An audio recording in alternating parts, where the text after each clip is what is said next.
right, folks. So welcome to Money Spaces with Kalu again this Saturday, the 14th. Wherever you're listening from, West Africa, the US, Europe, you're welcome. Great topic I want to talk about this week.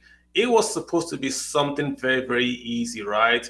About passive income and how we can mine, maybe Bitcoin at home, just, to get extra income, right? That was the whole idea that we sort of like talked about with Kosemani.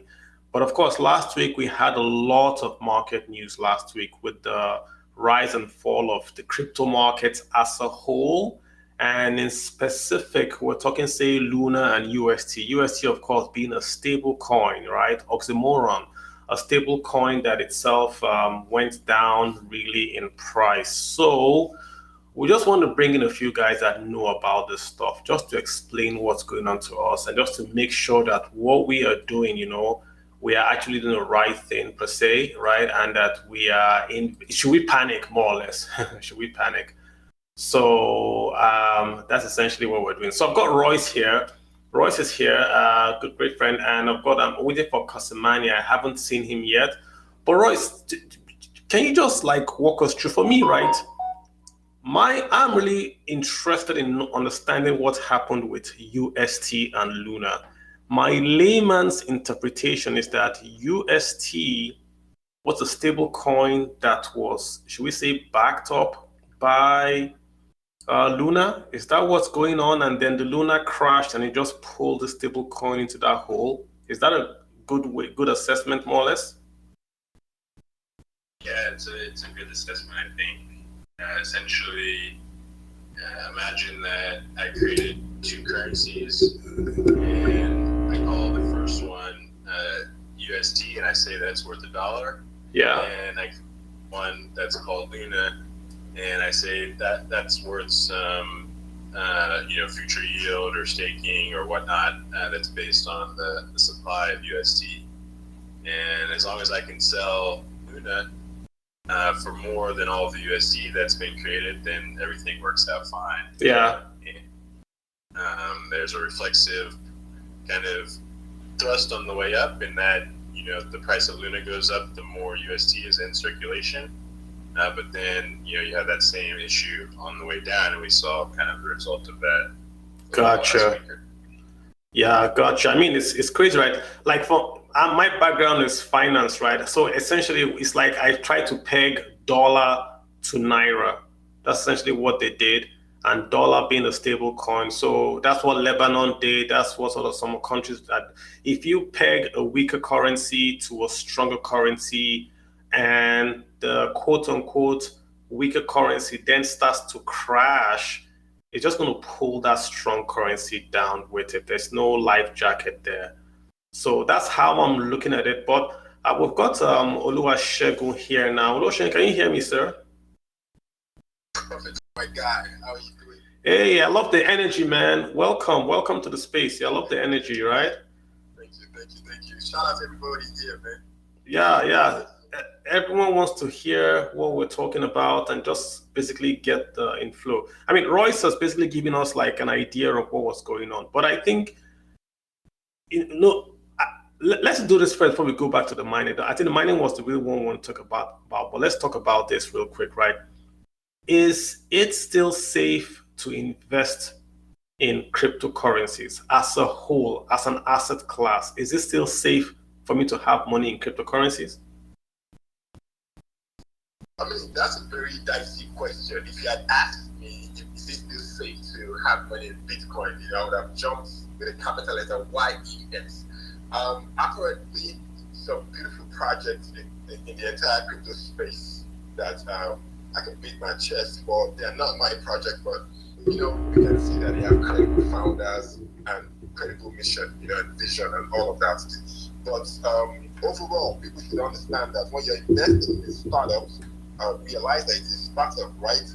You wouldn't really have the behavioral pattern characteristics, hope, and freedom of what Bitcoin has. But find credible projects that you can put your money in, and truly, it is still very safe. It is the most exciting, volatile exponential place for young people to actually practice wealth creation and financial freedom. And of course, anybody who is an adult who has been making money for some time and has experienced inflation over the years, maybe in the last double decades, you definitely realize that cryptocurrency is a fantastic space if it has substantial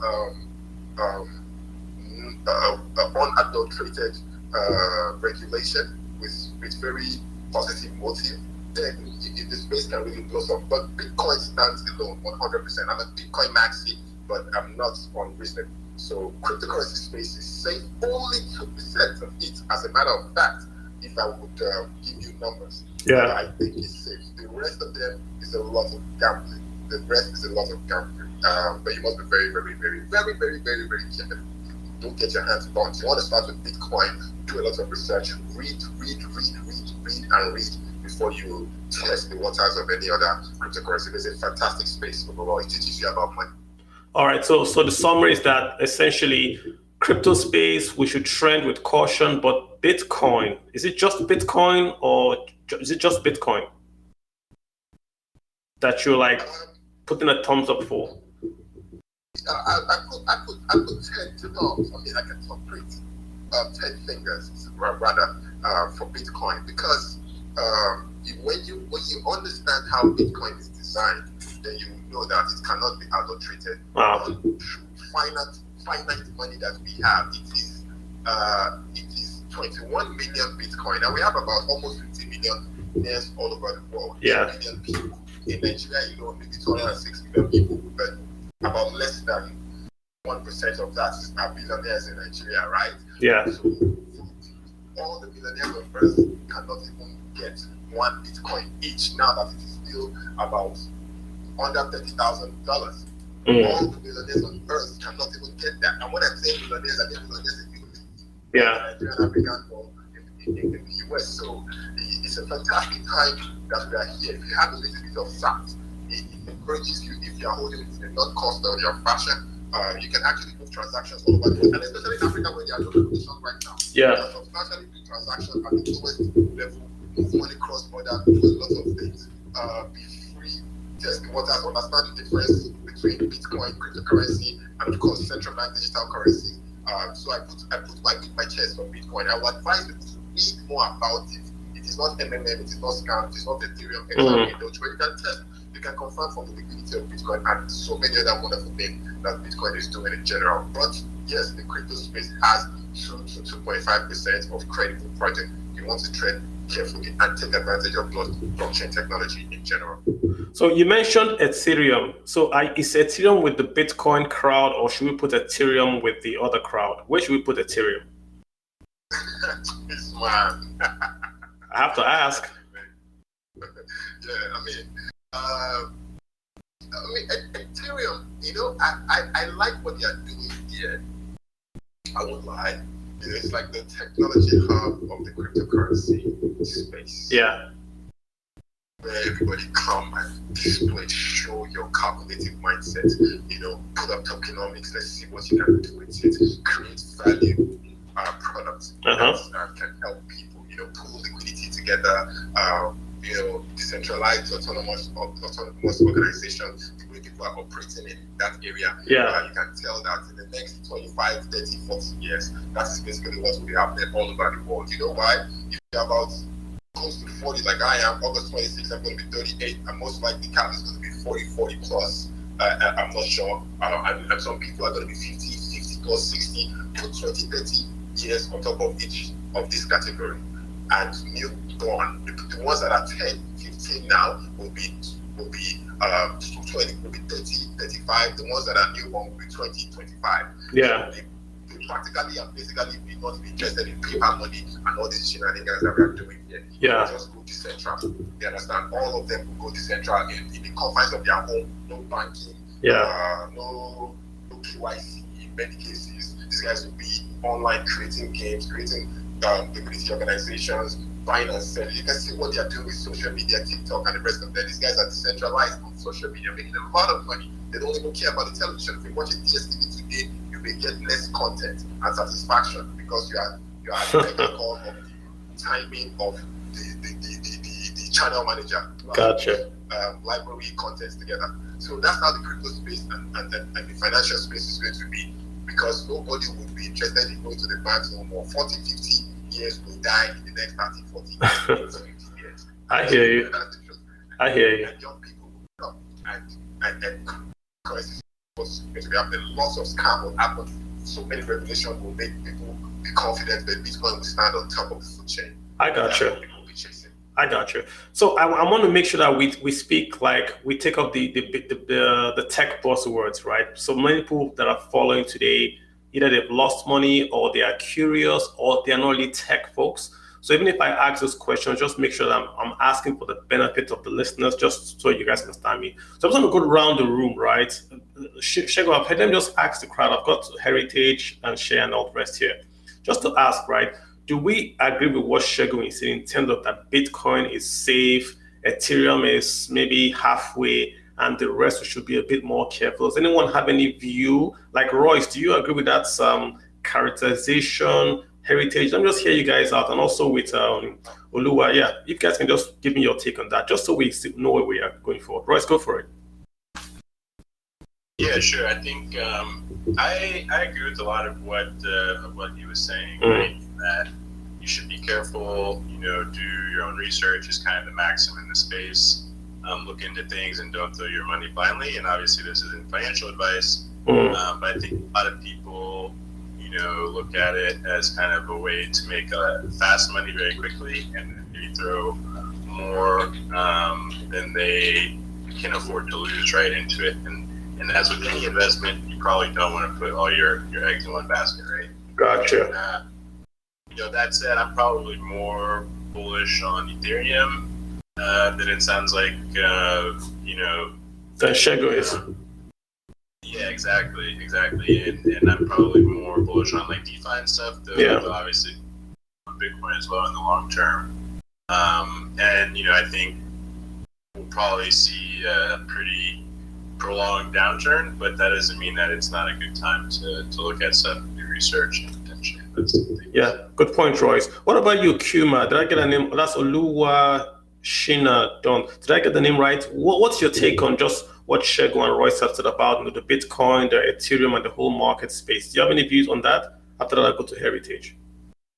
How you doing? Thank you, Mr. Washington, for sending the link. So, thank you everyone for giving me space to talk here. So, basically, what Mr. Washington said, I go with it. Although I have like a different approach to cryptocurrency. Yeah. Because I'm more of, should I say, I'm more of a fundamental analyst to get it, so I kind of like look at. Just like me. Yeah, go for it. I want to hear your take.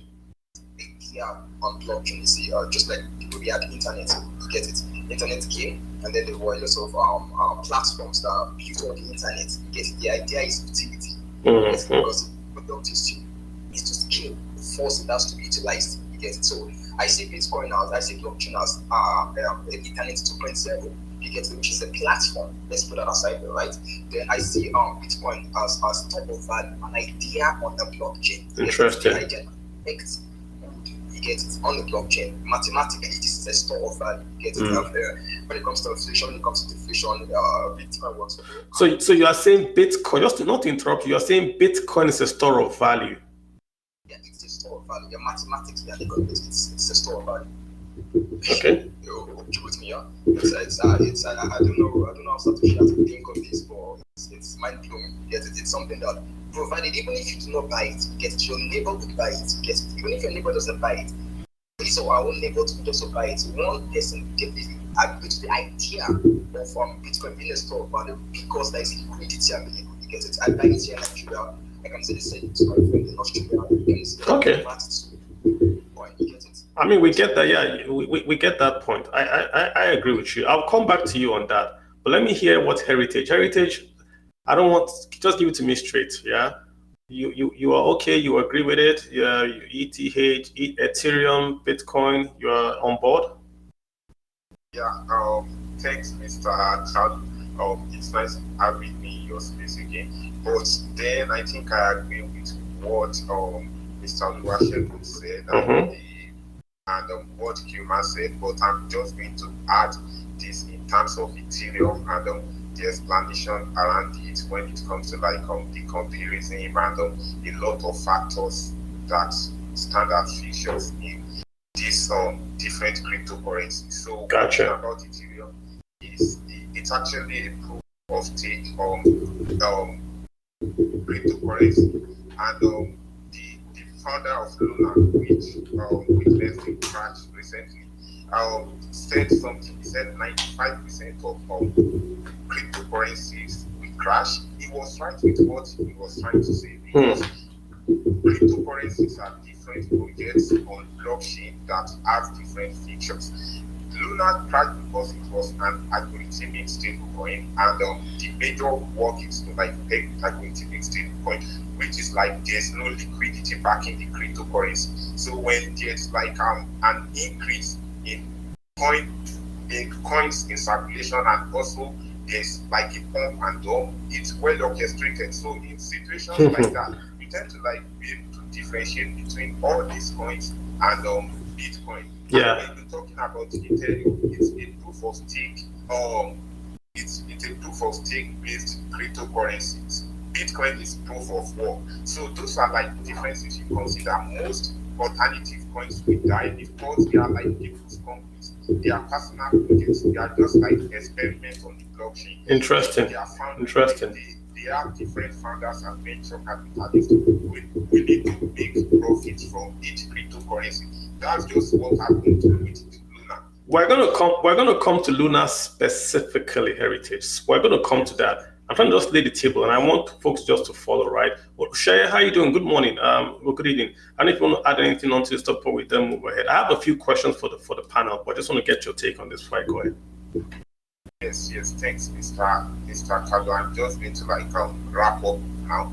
But in context, what I'm trying to like state is that the differences between Bitcoin and other cryptocurrency is obvious, but it entails that nobody understands the concept how it works. So that's why we keep saying when you come into the cryptocurrency ecosystem, when you're willing to invest, you shouldn't just like come and explore. You should learn before you explore, before you dive in. So that's just going to like going to be the brief addition I'm going to like be contributing to this. Excellent. Thank you so much. Yeah, well, you don't just hang in there. We're going to come back to you.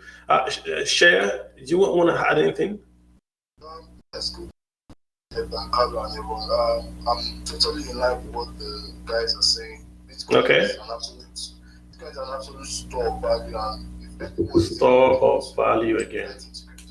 This is even the best time to even dip into Bitcoin, because it's definitely going to go up again. But personally, for me, this is even how my entry point. This is how I even entered into the crypto space. So if I was a whole lot more liquid, I would even dive in more right now. Fine.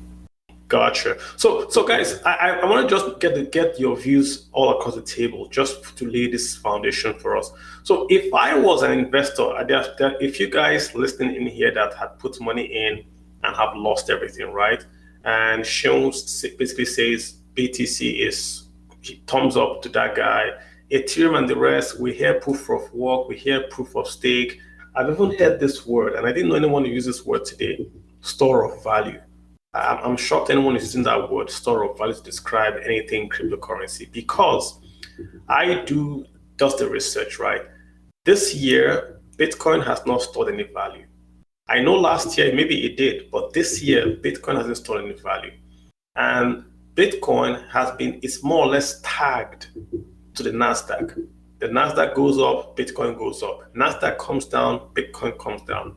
So to be a store of value, you can't be tagged to a very, very volatile, in quotes, index like the NASDAQ. I mean, gold is up and Bitcoin is down. So how can Bitcoin be this store of value if it can't beat inflation, it can't survive a rate hike, and it's tied to an asset that is, quote unquote, performance is more or less dependent on the interest rates in America? Who wants to take that up? Yeah, I have a perspective on this. Yeah. The first thing is that when we look at the performance against inflation, you need to look at forward performance, because inflation is really like stuff that happened in the past, right? Correct. So the inflation number we get today is actually stuff that is priced in a long time ago, months and months. Yep. So when we look at the run up over the last 2 years, maybe, then that's where you see the performance against inflation for Bitcoin as that trade is priced in. So now we're actually priced into inflation and it's starting to decline.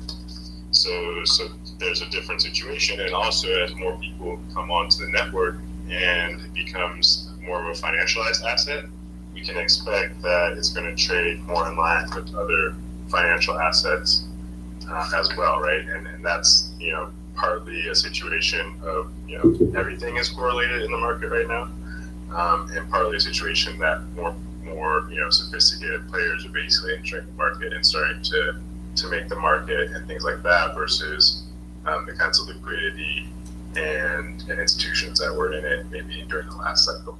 So Royce, if I summarize what you're saying that the deflationary, or should we say inflation protection powers of Bitcoin will start to show up now that we're now looking at forward earnings, because rates are going to go up in the US going forward. Rates now are at about maybe 1.75 from the Fed. They're going to start to go up more and more and more. So are you saying that as the rates are going to go up more and more, we're going to see Bitcoin then start to have that peg to retain value? Is that what you're saying? What I would expect is that any asset is going to see increasing value. So that could be,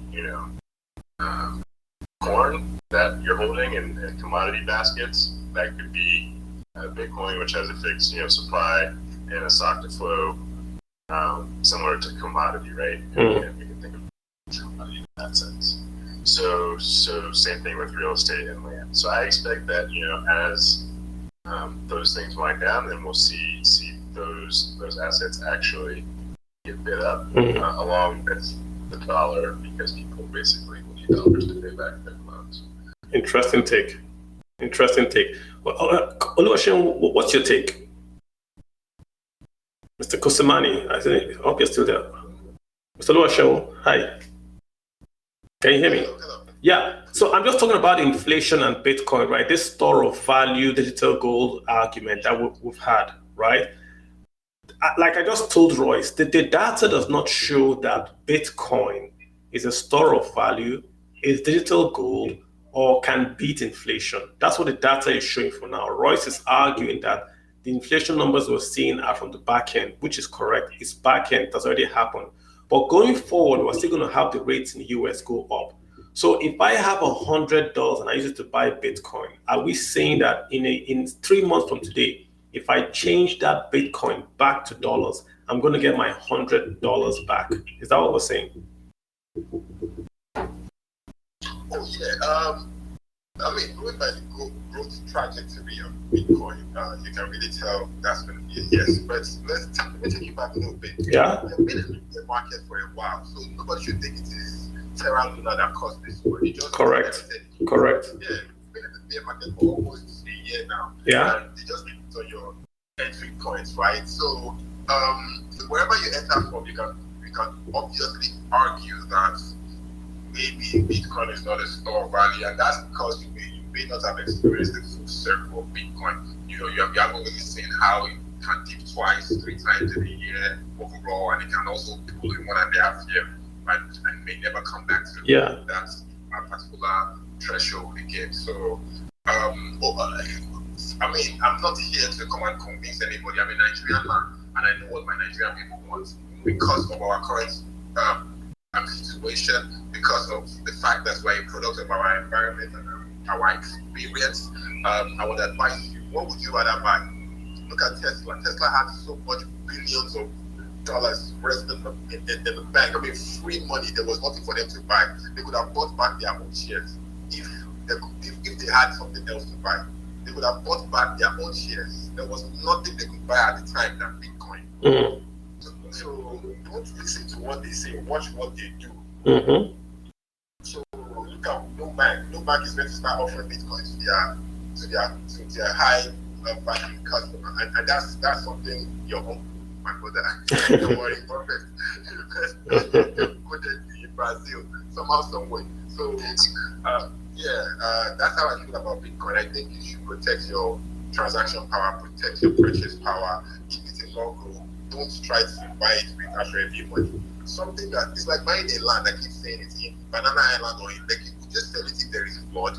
If your house cracks because of lightning, and then you think the windows, the glass parts of the house have cracked, and you just abandon the house or sell it because of that, you will wait for another season when the flood it has gone down, and the prices of the houses in Lekki would go up. When there is flood, if we rent house and everything goes down, because you definitely have something to say against the environment. This road is not bad because it's flood for the blah blah blah, landlord will chicken out. But when it is dry, the price goes up. So some of these things are already happening in our life. It's just that we don't have that hotness spirit. We don't have that spirit to hold something for a long time. We have been spoiled by our corrupt environment in Nigeria especially, and in Africa, all over the world. Everybody wants quick bucks. We don't have that investment attitude. You know that investment is not just today and tomorrow. That's buying and selling. Except you want to do short term and passive income, money making activities. If you really want to invest for a long term, for exponential growth, you have to go 4 or 5 years before you can say that thing is good or bad. And I guarantee you, Bitcoin will never disappoint. I hear you. I hear you. So essentially, if we summarize what you're saying that long term, we're still bullish on Bitcoin. These are speed bumps. These are the markets just being the markets, going up and down. And this is only for Bitcoin, I hear you. I would implore you that you and I, and many of us, should start to advocate for Nigeria to pay attention to Bitcoin, not even as a legal tender, but as something that can save us, for a very long time. We can truly pay up our. We are in deep shit. I'm sorry to say debt. If you buy Bitcoin and hold it for another 10 years, when Bitcoin is like $700,000, if you are lucky to buy 500, El Salvador is buying more. They bought 500 more. And what are we going to invest in as a country? What are we investing in as a country? The next president that will come, what is he going to buy? What shares of what company will he buy? Adidas is practically almost bigger than every company in our stock market. What are we doing? So let's take it seriously. I'm not trying to advertise a company or tell people what to do or what not to do. I'm just telling you from my own perspective. I'm not really coming here to shield Bitcoin to you. I'm just telling you what the truth is, my experience. I'm a product of my experience. So let's take our life seriously. Put it on the table. What do you want to buy that will secure your future for the next 5-10 years? At least 50% growth. Gotcha. As much as I would love to see Nigeria Bitcoin, I think it's such a terrible idea for emerging markets to do it, and El Salvador is on the verge of default at this point. Yes. And what before obviously all of the craziness. So outside of that, I do think it is important to look at Bitcoin and cryptocurrencies as more of a long-term investment and a speculative investment in the sense that you shouldn't be putting your whole net worth into it, expecting that's going to go 10 times next year. So it's more of basically assets allocation. Don't put your eggs in one basket, understanding the risks and doing your due diligence. But this is all about Bitcoin. We're just talking Bitcoin. So guys, let's talk about this Luna UST thing. And we set off with that with Royce. But let me just talk about it to you guys, the panel, right? And tell me if I'm wrong, right? And I'm talking from a finance guy. So I create Luna, or I know which one comes first. I create Luna and I have a stable coin. And a stable coin is a cryptocurrency that is designed not to fluctuate because it's pegged to something that does not fluctuate. So Tether, for instance, is pegged to dollar, right? So one Tether, $1, we get that part. Who thought it was a good idea to peg a stable coin to a cryptocurrency? What was the thinking behind that? Am I missing something here, guys? You're not missing anything, and it's actually not even a new idea. It's been tried and attempted and had similar results multiple times before, actually, years before even by the same group of people. It's funny enough. Royce, is the problem, is it the algorithmic that's the problem, or is it the pegging to a crypto that's the problem? Just to be clear. In my opinion, it's that you're pegging to a crypto that doesn't have any inherent value outside of the system. Uh-huh. So So because Luna is just another made-up currency that really doesn't have any, there's no real reason to hold it. Yeah. Other than as part of the UST system, and the fact that it's going up basically. That's what the problem is, and you have the same issue when it goes down, because now you saw the major crash. It's because basically you can do a sell Luna for to get the $1 USD, but no one wants to buy Luna, so the price is catered. So that's it. There's other stable coins that are quote unquote algorithmic or over collateralized in a bunch of different options in the market. There's things like USDC and USDT, which are backed by assets that are in a bank account basically, and you can redeem them through their organizations. But yeah, this idea of algorithmic stablecoin, where you have kind of another coin that doesn't have any outside value attached to it, is something that's been tried and blown up a few times. This is the largest and I think quickest blow up that we've seen ever. But I mean, it's 28 billion. Last week it was 28 billion. Now it's about maybe 100 million or 56 million. It's amazing. There are folks on Nigerian Twitter. There's a particular girl on Nigerian Twitter that had $13,000 saved up to go to school, and said, someone asked, I just put it in Luna. She said, no, Luna is too, quote unquote, risky. He said, okay, buy their stable coin. So she put her school money in a stable coin, $13,000. It's gone. It is completely gone. Many tales like that. Can I Go for it, sir. Yeah, I'm just looking at the context of what you're saying, and I think Royce have been killing it and hitting the nail on the head itself. And yes, what I'm just going to say is the context of Luna and USDT, it's purely orchestrated and bound to happen. And one thing about this cryptocurrency ecosystem is that people really need to do their due diligence about cryptocurrency projects before investing in it. And my own non-financial advice would be, don't invest in cryptocurrency, invest in Bitcoin. And I want to say something about algorithmic stable coins and how it functions. Luna as a cryptocurrency doesn't even have any function. The only function Luna has is to regulate USD, that is Terra stablecoin, to remain stable. So this is how the algorithm works. When Terra is trying to increase in price because probably there is a little supply and a high demand, and the stablecoin should be stable, what Luna is going to do is that on Terra's protocol blockchain, it's going to give users the opportunity to burn Luna. No, let's use heritage. I want us to use very, very plain language. No burning, no minting. So what you're saying is that when the price of the stable coin UST is falling, they allow you they pay you in Luna to reduce the supply of UST. Yes, and you gain about 0.01 cents of UST, yes. So in effect, they use the Luna to incentivize you. Okay. Yes, that's it. And it's going to be the regulator for UST. That's how it operates. So Luna is extremely under-collateralized, unlike stable coins that have liquidity and reserve bank, like the SACO stablecoin USDC and Theta USDT. So one thing about us, as I'm not going to say as Africans, but I think this is general to everyone.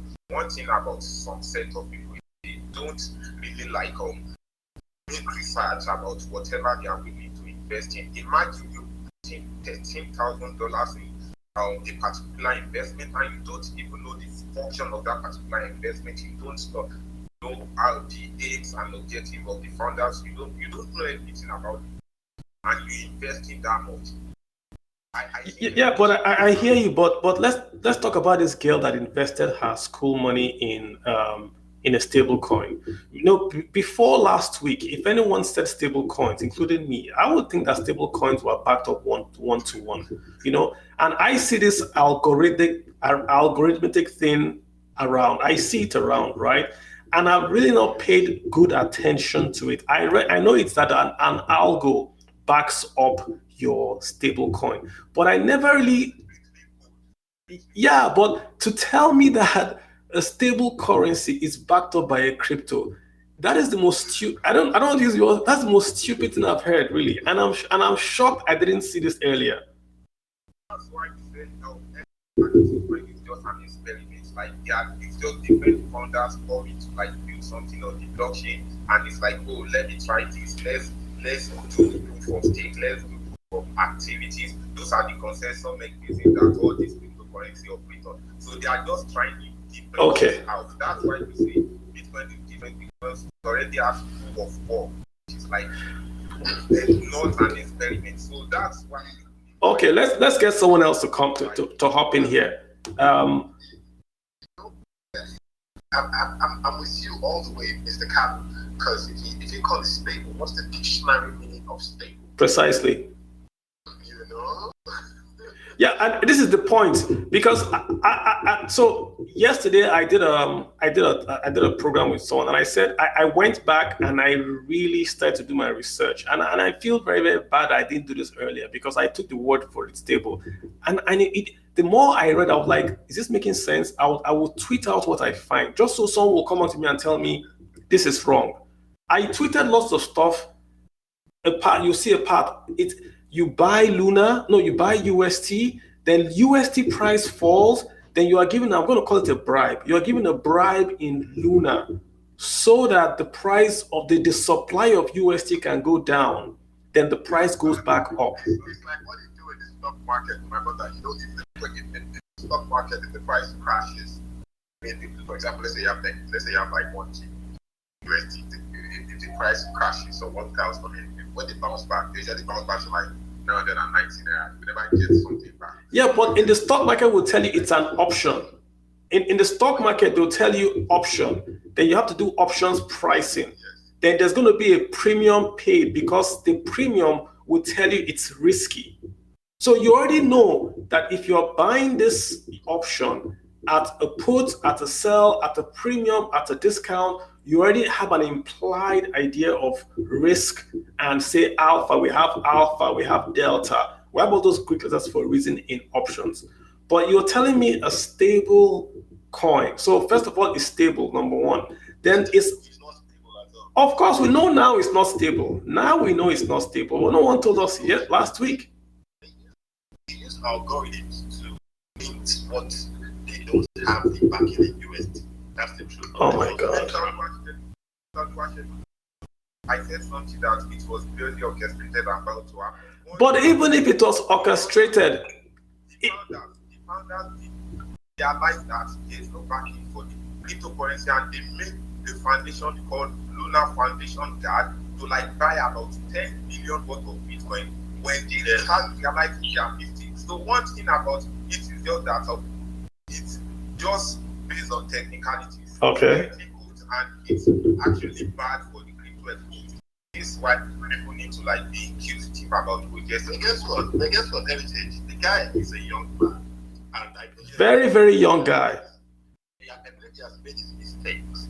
And his mistake, and everybody here, If you hit a similar project like 2 years ago with the same. Yeah, let me go to the tweet. This guy had let me go to the tweet. This guy had done a project before that has crashed. It had crashed, almost the same, exact same. I'm going to get the tweet up. Say, I know that's not guys, I just want to say one thing real quick. Let's try to keep the audience plugged into what has the fullest plan for us. Because the thing we'll have, I think, everybody comes to, well, I'm speaking for myself, I trade derivatives every day. So, to be very with you, I'll be very honest. I had my team, I have another friend of mine, Canada. and she also from Nigeria. She trades derivatives, and she was bringing my phone up saying, "Look, let's basically try to understand this with whether you're trading. Like I trade, like I really want to get it back. My brother who I should, and first of all, Cosmo, first of all, please again, I'm really happy that guys are on the same page. All I'm going to do is to keep our people focused on what's going to be happening in the future and very soon, okay, on the African continent. Like even myself, like I just told you, I trade derivatives every day, but even that, I know that the future of money is Bitcoin, point blank. All of the other currencies, and I'm not going to give any names to the other ones, but look at the code. And again, I know we have obviously devs in the audience somewhere. That's a great place to start, especially if you have a development background. A look at the code, okay? All of the other cryptocurrencies ultimately are based on Bitcoin. So if you know nothing else, okay, let that simmer in your soul for a little while. If you're looking at marketing, then you can do the rest. Easy. So the thing with us as a country, and I think you guys were discussing, finance systems and creating. Look, I trade commodities, I trade equities, and one of the patterns I found is that the NDX or the Nasdaq 100 trade instead with Bitcoin. So I leverage that as a tool to continually buy. Now, again, that is my story. But at the end of the day, I had to take a step back, and I sat, as Olu just taking me to school, bro. Olu's a smart guy. Don't let him not talk too much. This guy's wise guy. So, couple when you said you were connected with him, I was just elated. My apologies for arriving late. I was traveling. But one thing I want to say is this: people, do your research. When you hear the story about Luna and they're speaking about things like stable, don't look. When you see these fancy titles and all that stuff, look at the code, look at the project, read the white paper. You don't just take it because of what someone's saying, stable this, stable that. Okay, look, case in point, look at the price of crude oil. When the war broke out in Ukraine, we could tell what was happening on the ground by the tick data from the CNO futures contracts. And so you can, as a derivatives person, you can manipulate these tools in different ways. And I won't lie to you, there are people on the other side of that trade. Kyle brought up earlier about wanting to talk about the girl who basically wagered her money for her school money. This goes back to education. If you are if you're putting your money to work with something and you understand it, you shouldn't be doing that. True. I'm sorry. I mean, that's just the reality. I mean, there are trades. I'm going to be very transparent here. When myself and my team are working to make a, okay, I'll give you an example right now. We are short the NDX. Short means we are betting is going to value. In options, I can think of plays and think about that. The market doesn't care about us. It doesn't care about me. It doesn't care about you. The market is basically out there. It's you enter the market. You better be ready. True. Well said, Lucian. Well said. I'm got to do your research. Don't take someone. Don't trust me. Don't trust Book. Don't trust College. Don't trust Voice. Don't trust Heritage. Do your research before you put your hard-earned money to work. I hear you. I want to get Dodo Bender and Shay to hop in. They've been here for a while. I haven't heard them speak. Dodo Bender, do you want to say anything whilst you're here? Good day, everyone. I don't know if you can hear me. I can hear you perfectly. Thank you. Okay. Like that, because what Sean said, it's always best to do your own research about everything. Oluwasegun. like sorry for your friend too that lost her school fees and whatever, but the like he said previously, it's always good to do your own research about everything because if she had taken time to actually read the lunar white paper, like study the whole ecosystem. Yeah, but guys, how? I haven't read any white paper in my life. I mean, come, Let's just be realistic. The white paper is out there online. Yeah, but who reads white papers? white paper, my guy. Who reads white papers? I'm being serious here. Who reads white papers? No, no. Let's be honest here. Do you guys read your Amazon or your phone? Agree here. You don't read it. You agree here. Who reads the white paper? It's not just about white paper. There were a lot of people that made trades about this issue, and some people predicted this thing months ago that was going to happen. So minus the white paper, even if she had done a little research, even on Twitter, she would have found out that this was something that was just, it might not have happened. You might not be able to predict it will happen today, but it was inevitable eventually. So it's not even about just reading about the white paper. It's just about making your own personal research before you invest something that you worked hard for. I mean, if I'm going to take out my hard-earned money, if I'm going to take out my hard-earned money I've suffered for years to save for my education, to invest in something, the bare minimum that is required of me is to make my research on that particular project or whatever I'm investing in. So we Nigerians generally, we have this herd mentality. Everybody is buying, they're paying 20% A month. and droving down there without even doing any research. And once it blows back in our face, just I kind of feel sorry for people that have lost money, but it is hard not to still put that blame out there. Every day anybody makes a trade out there, you see, do your own research, not financial advice. It's something that should be on people's minds. Yeah, I hear you. But see where I see the difference is, right? The difference is that this lady puts her money in a stable coin. And she's read that stable coins are supposed to be stable. It's not risky. That's what she read. She didn't buy the Luna. Like somebody came in, I get what you're saying. Sorry for her, but if she had, I follow you a lot, Carlo, and I see you tweet about funds and all those kind of things, offering ridiculous interest rates and all that. Anybody that is offering you 20% on Anchor protocol is just ridiculous. How are they paying you that 20%? Should be questions that you should ask. I mean, guys, you want to talk about It's ridiculous. 20% is ridiculous for anybody. So for you are protecting your naira. They are paying the naira. And they are so comfortable sleeping at night. Oluwasegun, did you want to say something? I'm just saying. The thing that I want to bring out is that, and again, when you're about you read something, okay, stable coin is supposed to be stable, and I think I want to harp on one point. I think I see where you're going. Maybe reading a white paper might not be enough for someone to even comprehend. I want to put that out there. Let's just say this: might read the white paper, they may not understand white paper. Maybe the research they've done is not effective enough.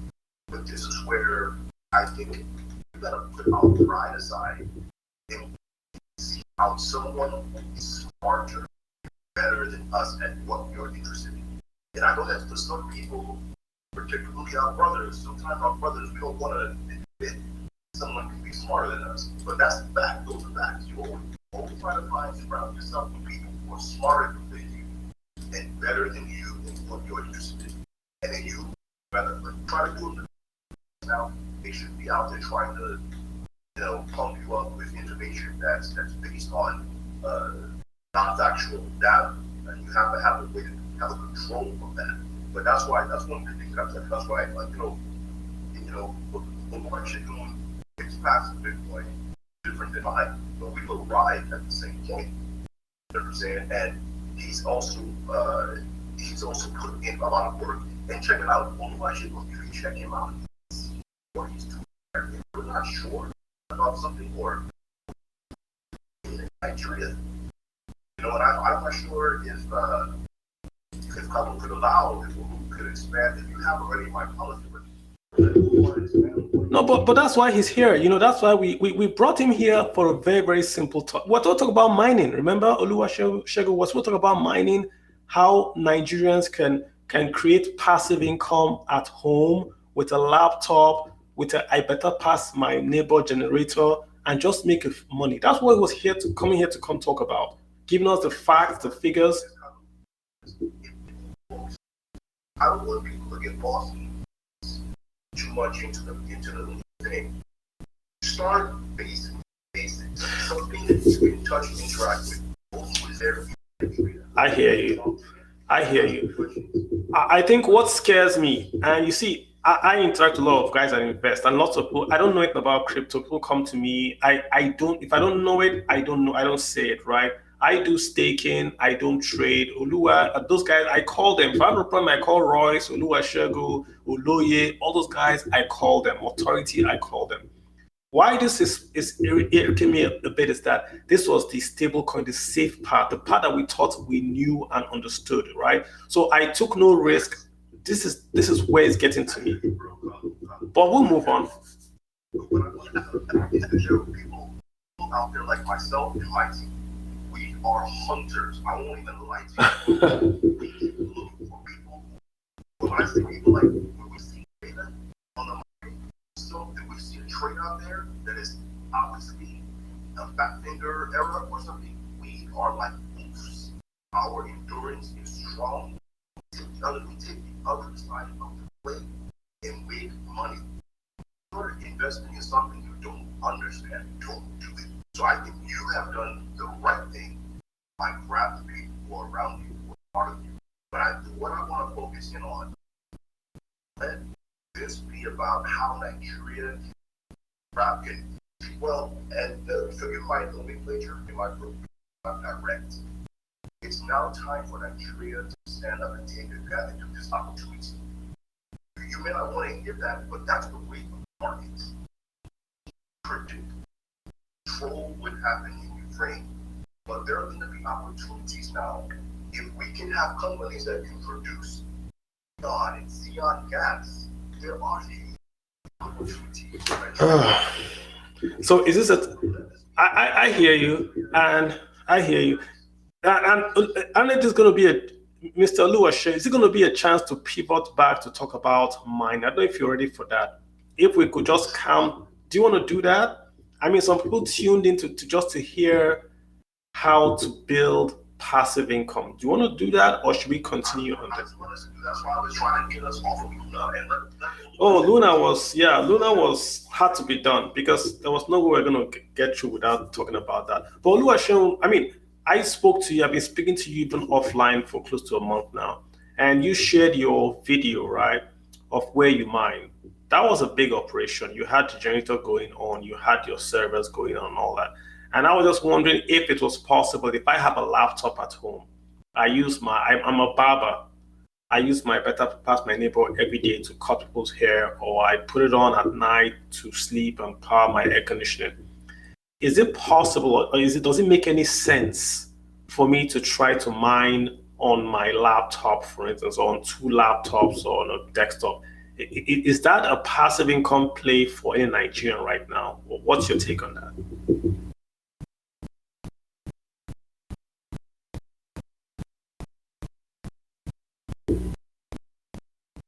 I don't know if you can hear me.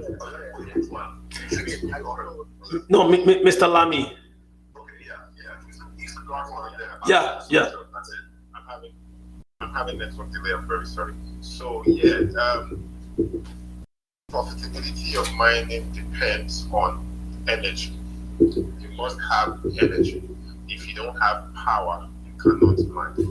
And there are different options, and you want to first of all look at your cost of operation.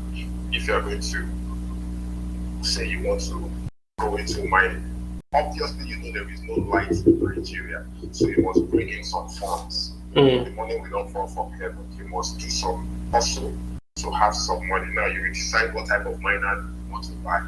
If you buy Bitcoin and miner, if you focus on an S9, that may be 14 tera hash. And you want to understand what the hash is itself, what are hash rates. It's very, very important to also know what a good and bad hash is. Then, decibels. Decibels are sounds. These miners make noise. Do you have the environmental tolerance to, make sure this noise will not distract you yourself and some others? I mean, ant miner is about 70 decibels. That's already loud. When you whisper, if I begin to whisper like this, it's about 35 decibels. And this normal way that I'm talking is about 60. Anything that is 70, 100, 120 is already noisy, and miners are like that. I'm not here to come and paint white, black, or tell you it is beans that is inside sardine. No. That's the truth. So, but if I have this scenario I painted, right? If you have a laptop, yeah, and you want to start to mine, you can't go with basic miners. There are mining opportunities at the smallest level, like mining pools, right? There used to be something called inner silicon A6. It was affordable, but it's still noisy anyway. But there are mining pools that you can join on the laptop right now that you can begin to mine, or you do some task for Bitcoin. So if you really want to earn Bitcoin faster, you don't necessarily have to go the mining route. You can do some tasks for Bitcoin. Do you have like names, some like you could recommend? I'm talking about a guy with a laptop, because I was looking at power in terms of, right, in the evenings, we always put our generators on. So whatever happens, you're still going to spend on power anyways. You're always going to put that gen on at night. So I was looking at, if I put my gen on by 7 and I put it up by 12, could I mine during that time? That's where I was going to, right? So you are still going to spend the money on the power. But if you say it's not going to be profitable on a very, very small scale, let's say join the pool. Yeah, let's know about the pools and the tasks. Yeah, that would help. Sorry, Carlo, if you don't mind, I would like to come in at this point, because the situation you are painting is the situation that I was in when I wanted to start mining. So basically, I turned my disadvantage to my advantage. The fact that I didn't have power, the fact that the weather wasn't in my favor, the fact that so many things were I actually did turn it to my advantage. And let me explain. So if we're talking about like the average person in Lagos right now, anywhere in Nigeria, that has maybe 5 to 10 hours of, maybe if you're lucky, 10 hours of electricity. So whether we like it or not, first of all, there are businesses in Nigeria that run on 24/7 power, regardless of the electricity issue. So the way it works is for the Bitcoin miners generally, the prices of all these machines fluctuate. So if Bitcoin performs something that a machine that was probably quote unquote $500 before, probably increase the same percentage rise at which Bitcoin also increased. So that's one thing. If it goes down, the same thing happens. Then, so that's one factor on its own. So the timing at which you even choose to even enter the mining process is also a huge factor. Yeah. Secondly, you need to also understand I think the was shown, if I'm correct, mentioned it earlier, you need to understand the calculation. So basically, for me, when I started, I realized that for me to make a decent profit to start, because I looked at everything coming from a subsidized rate, but I realized that and I'll explain what subsidized rates mean. So I realized that at first, if I was coming in, I needed to, for me to make a profit, my electricity cost had to be at 13 cents per kilowatt. Naira was about 350, 360. So that's, if I'm correct, that was about 30 Naira or something like that per kilowatt. So I already knew that, okay, if I even wanted to break even or even to a place of making profit, I needed to, my electricity cost had to be 30 something Naira per day. So you can then go on to calculate your diesel cost or your NEPA bill cost, depending on what area you are in Lagos or anywhere in Nigeria. So that's one factor. So understanding the price. So like I said, this is even the perfect time for anyone to even go into mining because the prices of the servers will definitely go down because Bitcoin has gone down. So to further then add, what I mean by turning your disadvantage to your advantages. So there are businesses that run on 24/7 electricity, regardless of the electricity issue. You can decide that, you know what, I'm not going to host the machines by myself because I don't have direct access to 24/7 electricity, but I'm going to look for businesses that run on 24/7 electricity. It could be a hotel, it could be Wait, am I hearing what you're saying? You're going to like use their own power supply? Exactly. So I can approach the owner of the hotel and be like, sir, this is what I have in mind. He may not need to exactly know all the details because he will not understand the technicalities of what you're doing. It's just like the same way a caterer rents a kitchen somewhere. Gotcha. Okay, I hear you. So you just do that, get to the hotel. For example, any business that runs with 24/7 electricity, and then you can strike a deal that, you know what, I would rent this small space to put some computer servers, blah blah blah blah blah. You should have the understanding of how a server room is supposed to be run. That knowledge will help you in understanding how to build that place because, like he said earlier, the average noise from a machine is be about 65 decibels. Because I remember I had to be measuring the noise because when I initially started, I realized that the noise was much, so I had to put in one or two.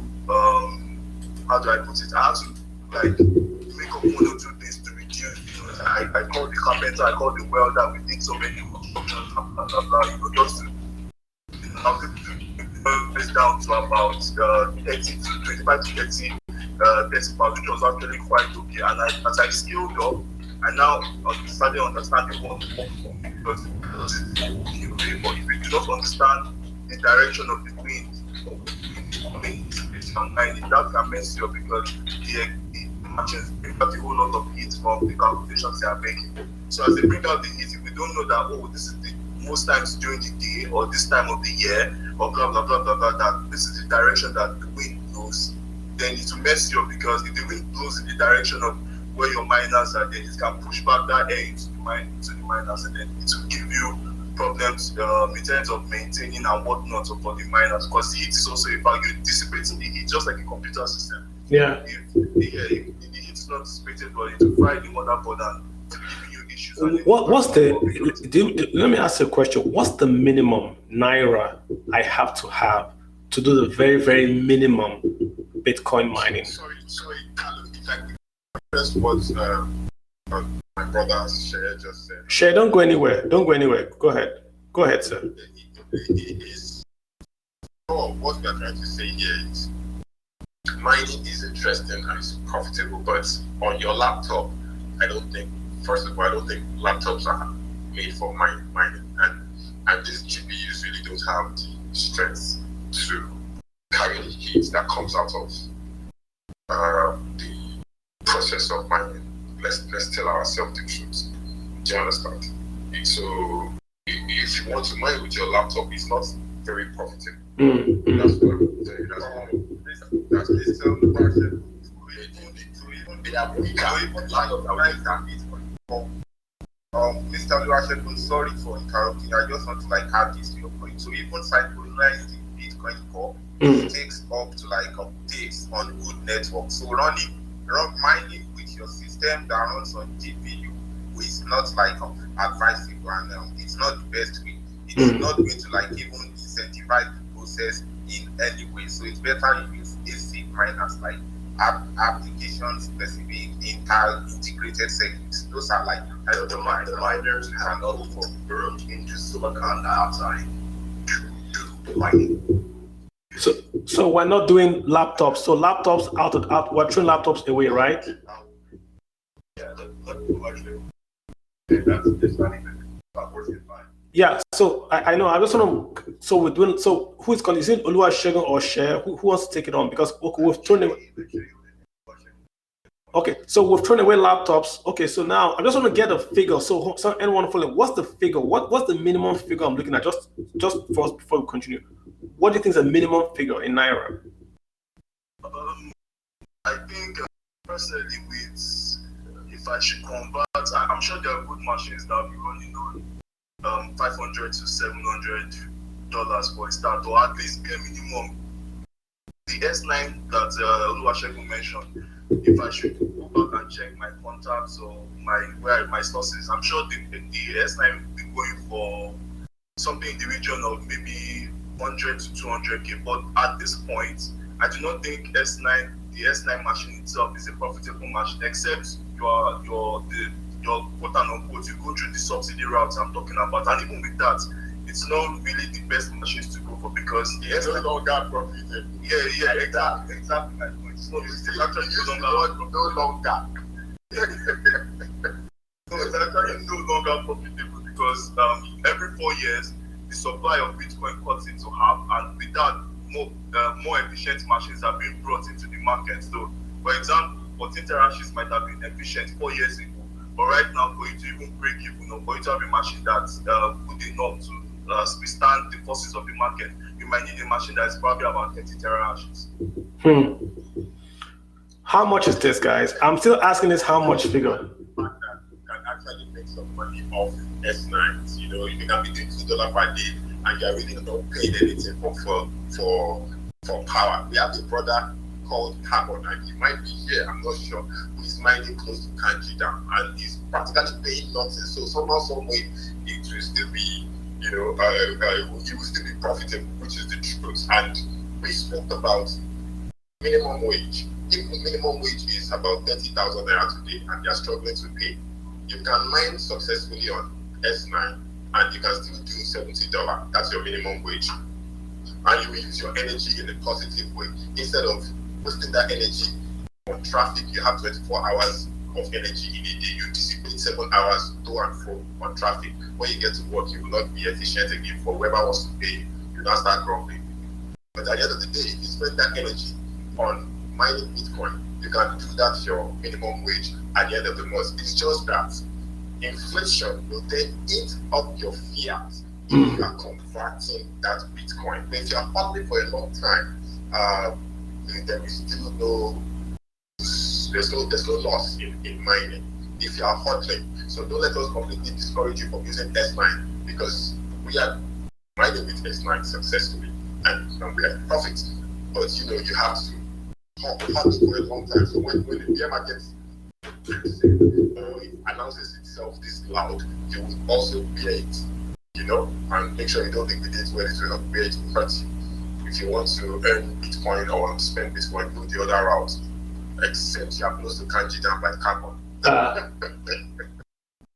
Okay, so we're getting there. So we're talking about the S9s. That's the main asset I hear. And then Shay was talking about the design itself, right?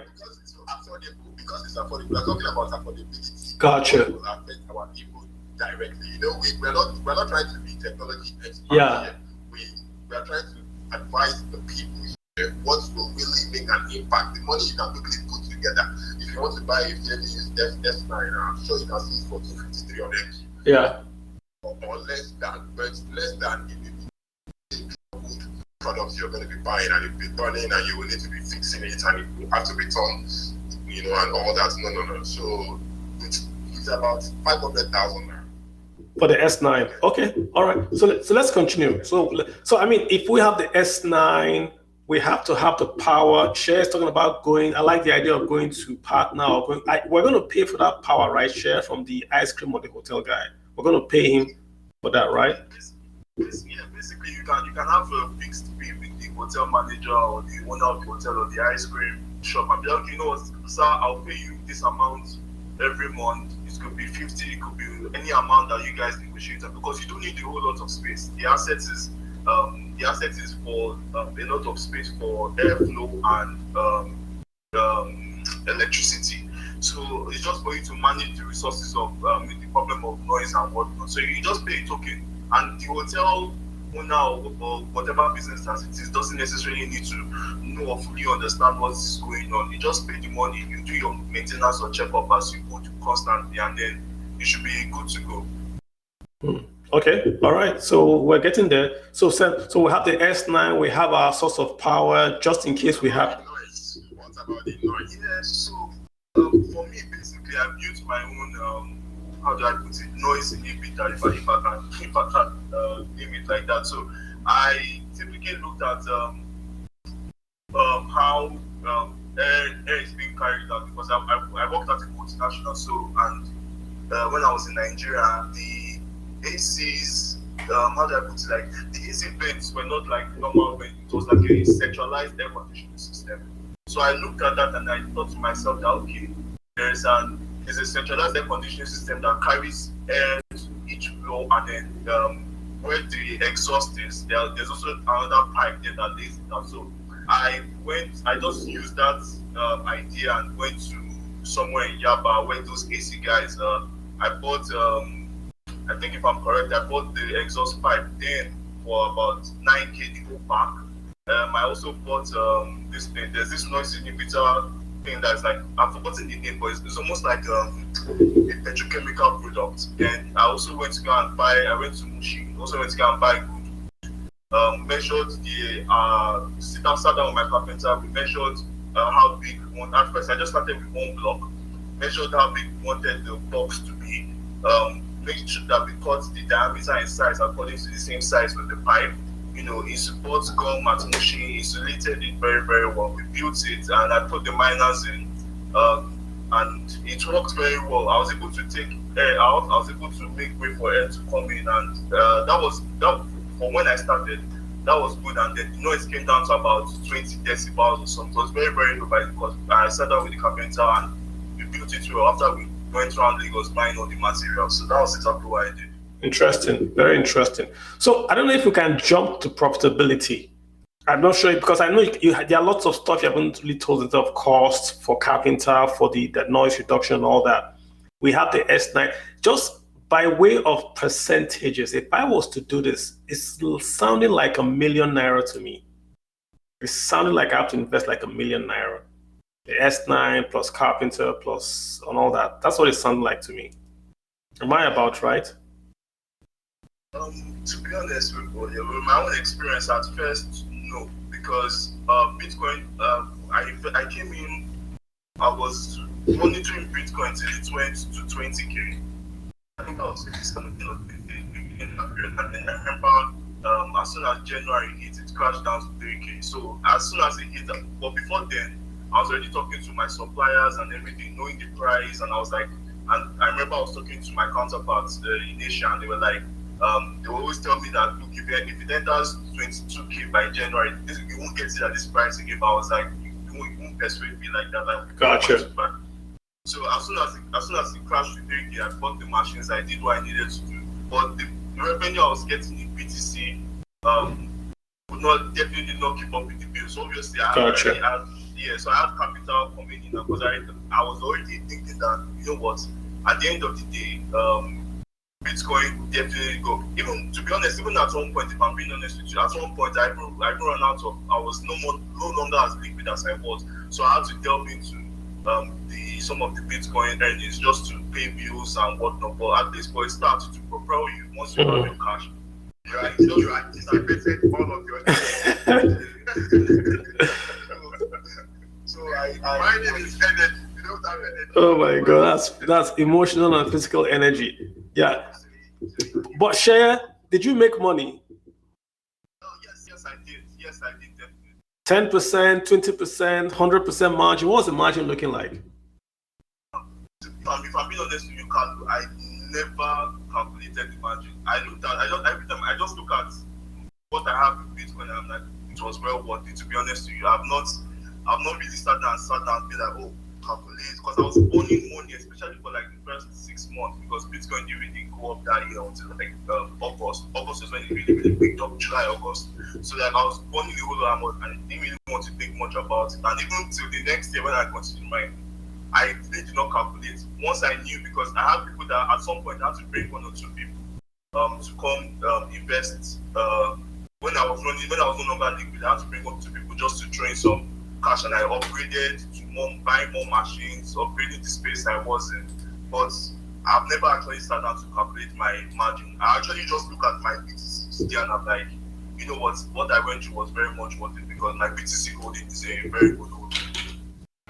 Okay, interesting. Well, that's long. I assumed it was easier than this, but it looks like it's going to be like an investment in quote, right? So I want to add a few guys. I've got investor NK. Investor NK, did you want to say anything? I've had you here and you've been patient to wait. Did you want to say anything before I ask someone else? Yeah. Good evening, Mr. Carlo. How you doing? I'm blessed. Amen. So, I just joined the space because we're talking about crypto and crypto is like a major. And I saw my guys here. I saw Prima. I saw Dodo Bendat here. So that's one of the reasons why I joined. And when I joined, Prima was the speaker. Dodo Bendat is still the speaker. So what really attracted me to the space was should I panic? And to talk about stable coins and all of that. Yeah. So, I asked them, and they all told me, at least Oluwashego said I shouldn't panic if I have Bitcoin. ETH, they were there and not there. There was, but the other ones, they said I should do my due diligence and really, I read the white papers, do my due diligence. That's essentially the message I'm getting from them. What Oluwashego is last night? I know, yeah. Alright, so I'll give you my own 2 cents, right? I wouldn't say you should panic because Bitcoin is basically what moves the crypto market. We might have down times, we might have situations when the market trades to the downside like we are having right now, but that doesn't mean like the market is dead or something. Although personally, when I look at the market using technical analysis, because I'm a technical analyst, I see more downsides coming. But to be honest, like downsides are opportunities to just buy and hold. So is this a dip or is this a correction? What do you think? I don't think this is a correction. I think it's a full-blown bear market because This is a bear market. Now let them know. Don't hide your words. no, I don't Now you're entering my zone. Oh my God. Oh my God. Excellent, my brother. To me knows I don't sugarcoat things. I like tell you the way it is, right? Now, this is a full-blown bear market because the moment Bitcoin lost 28k, the moment 28k for BTC was lost, right? I'm looking at my chart as I'm speaking to you because I'm always in my laptop. I just knew this was a full-blown bear market. Now, for those who follow me on Twitter, I tweeted on Thursday evening that we will be seeing this upside. Now, this upside doesn't mean that we are back to like a bull run or something. Whatever goes up must come down. So within the week, we saw a lot of downside. So it's very wise, it's very smart that the market has a little bit.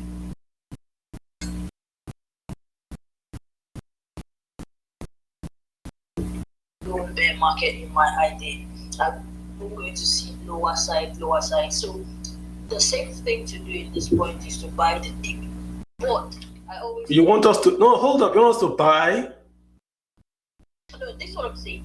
I said the best thing to do now is to buy the dip. Okay, buy what? What should we buy? That's where the bot comes in. Okay. But I don't advise people to buy the dip. Like 2 things. In buying the dip, make sure you're always buying Bitcoin. 1, because Bitcoin can run through you. Look at the case with Luna. Now, Luna has had times in the market. Luna has had its own blockchain. Luna is tested. Luna has development. Luna has innovation. Luna has money. Luna has venture capitalists backing. Yet it's still rock pulled, right? Let me know is the word rock pulled. It was manipulated because it was basically difference in arbitrage, counterparty, clinical against themselves and all these things. I don't want to go into detail. So what I always advise is buy the dip, but buy the dip at structure. What does that mean? Okay, let me explain. Now, as a technical analyst, if you study the chart, there are key places, there are key zones where you're expecting a bounce. For instance, Bitcoin, let's say Bitcoin has a support at $10,000. Okay, I'm not saying we are going to $10,000, although that is a very big possibility. So if you're buying the dip, I always tell people when Bitcoin was at 28K, that was a chance to actually buy. And we actually saw move to the upside from 28K, right? So if you didn't get in at 28K, you should be waiting to get in at 23K. If you can't get in at 23K, you should be waiting to get in at 19K. If you can't get in at 19K, you should be waiting to get in at 17K. Now, if you can't get in at 17K, the next point is 11K. That is, if we don't bounce off from all those other higher prices, that's 23K. Bitcoin now is 29,555. Yes, 29,580, right? Depending on, well, there might be difference in. So should we buy or should we sell? What should we do? What am I buying? What I would You don't recommend people. You don't advise people to buy this space. You don't. I'm asking a question. At 29,555, what should I do? Don't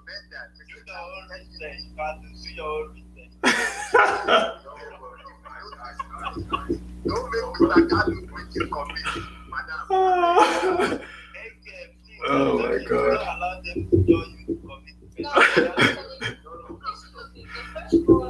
The first rule of investment is always don't put your money where you don't understand before you begin to talk about putting money that you can afford to lose. Although I have developed a different mindset, I don't say put money you can afford to lose. I always say put money you can afford to hold. Put money you can I like that. I like that. All of that. I like that. Watch gold. And you can also watch gold, right? So I'm not, because I mean, if you say put money you can afford to lose, you're always negative. Correct. I was gonna correct. Good point. Yeah, so I always tell people, now when I'm saying buy deep, right? You know the first rule of investment is always do your due diligence. I am not a certified financial analyst or advisor. So anything I'm telling you now is just based off my knowledge of technical analysis. Right? So Okay. back to the question, should you buy? If you want to buy, the big answer is yes. I'm not even going to buy. This one, you didn't ask me, but I'm telling you this. But there is a condition. Yes. It's a conditional statement. It's a conditional statement. Anything you're buying, make sure you're buying it as structure. This is where your knowledge of technical analysis. I got you. I heard you guys talking about the white paper, the people's white paper. Yes. Now, you have to understand that there's a difference between me that wants to buy something on Amazon, or me that's signing up for Twitter, and me that's a fundamental research analyst. Now, when you're signing up on Twitter, you're signing up to a social media. When you're buying a token, you're putting in money. So people are more religious, people are more judicious when it comes to money. So people who read paper still exist. I still read white paper. Why? I'm a fundamental analyst. I'm a fundamental research analyst. Besides being a technical analyst. So when you're doing fundamental analysis in investment, you're going to be told, read the white paper, understand the tokenomics, understand the team, understand their marketing strategy, understand the venture capitalist backing this thing. So many things you're going to do. So people who read Enki, let me ask you a question. Sorry to interrupt you. Did you, when you read the white paper on UST Luna, did any red flags pop up to you? Now, here's the thing. Because I am an investor or because I am a trader does not mean I trade everything. Okay, I have not had one Luna before. Like I've not bought Luna, I've not sold Luna. Even during the day, I advise people to shop, or I didn't. Okay, so I'm not going to up here and tell you that there was a red flag that I saw. But this is the thing. I always tell people that investment is putting your money into a thing, tending and wait and watching it go. Now, people do investment and they expect ROI. They forget the middle part of the investment, which is ending, which is watching it, which is practically like following this thing back to back. Okay. If you had invested in Luna and you had studied market sentiment, you would have understood when the market sentiment turned negative for Luna. It happened in 1 week. Exactly. But it's not everybody that can. I don't understand it. What you're saying makes sense, but it's not everybody that wants to invest and be on the timeline per hour. And people just want to invest and have risk. Then if you don't want to invest and be on the timeline per hour, then invest in assets that are not as liquid as crypto. Crypto is very volatile and very liquid. So if you're investing and you don't want to be pretending. If you're investing, go to real estate. Go to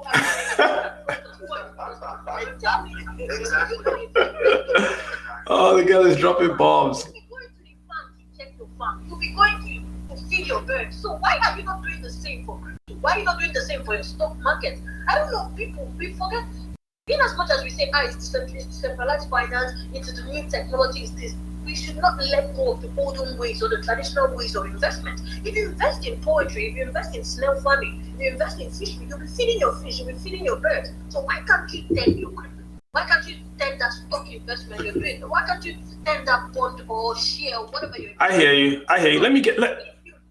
Investor, I completely hear you. I completely hear you, right? I want to get some other folks to come in here. Don't go anywhere. Just hang in there. I've got Bava. Yeah, Bava. Jump in. We've got a full panel here from Oluwaseun to Royce to other Oluwaseun and all. We've got lots of folks here. I know you're a Bitcoin, should we say, father. Hop in and just let's hear from you, sir. Go for it. Hey, thanks for having me. Just wanted to say hello. And I think Taylor had a nice tweet recently, and then I want to share that in space. Go for it. Did you also see the tweet from CZ on Luna? That was also nice. So I just posted that at the top. I think this really summarizes the crypto market. So I'm just going to read it. It says the entire crypto world consists of one perfect thing, a few imperfect things, and a host of dangerous things. Interesting. And this is the key to understanding the crypto space. That's a powerful. You should buy and hold for long term. I think 80% I would recommend should be Bitcoin. If you want to do speculation in some of the cryptos, go ahead and do 20% in there. And then I'd like to give one example. I expect Bitcoin to give a 75% return per year for the next decade. So if you bought $100 worth of Bitcoin and just held it for the long term, that should be close to 27,000. So this is the beauty of Bitcoin and sound money, which is the true apex crypto. That's where we should all be learning. I think this down market gives us a chance to learn about these things. I hear you. I mean, what's your take on what happened last week? I mean, I hear you say this, but if you were the lady that lost $13,000, and we're talking about this lady, she lost $10,000 of her school money. I mean, she put her money in a stable coin. No, everyone says stable coins are stable. Would you have given her money to any random person on the street? No. Yeah. Oh man, you guys are being mean. Oh my God, she's gonna cry. But it's actually the same thing. No, it's a valid question though. I walk around the market and oh say, man, give me, I'll hold it for you.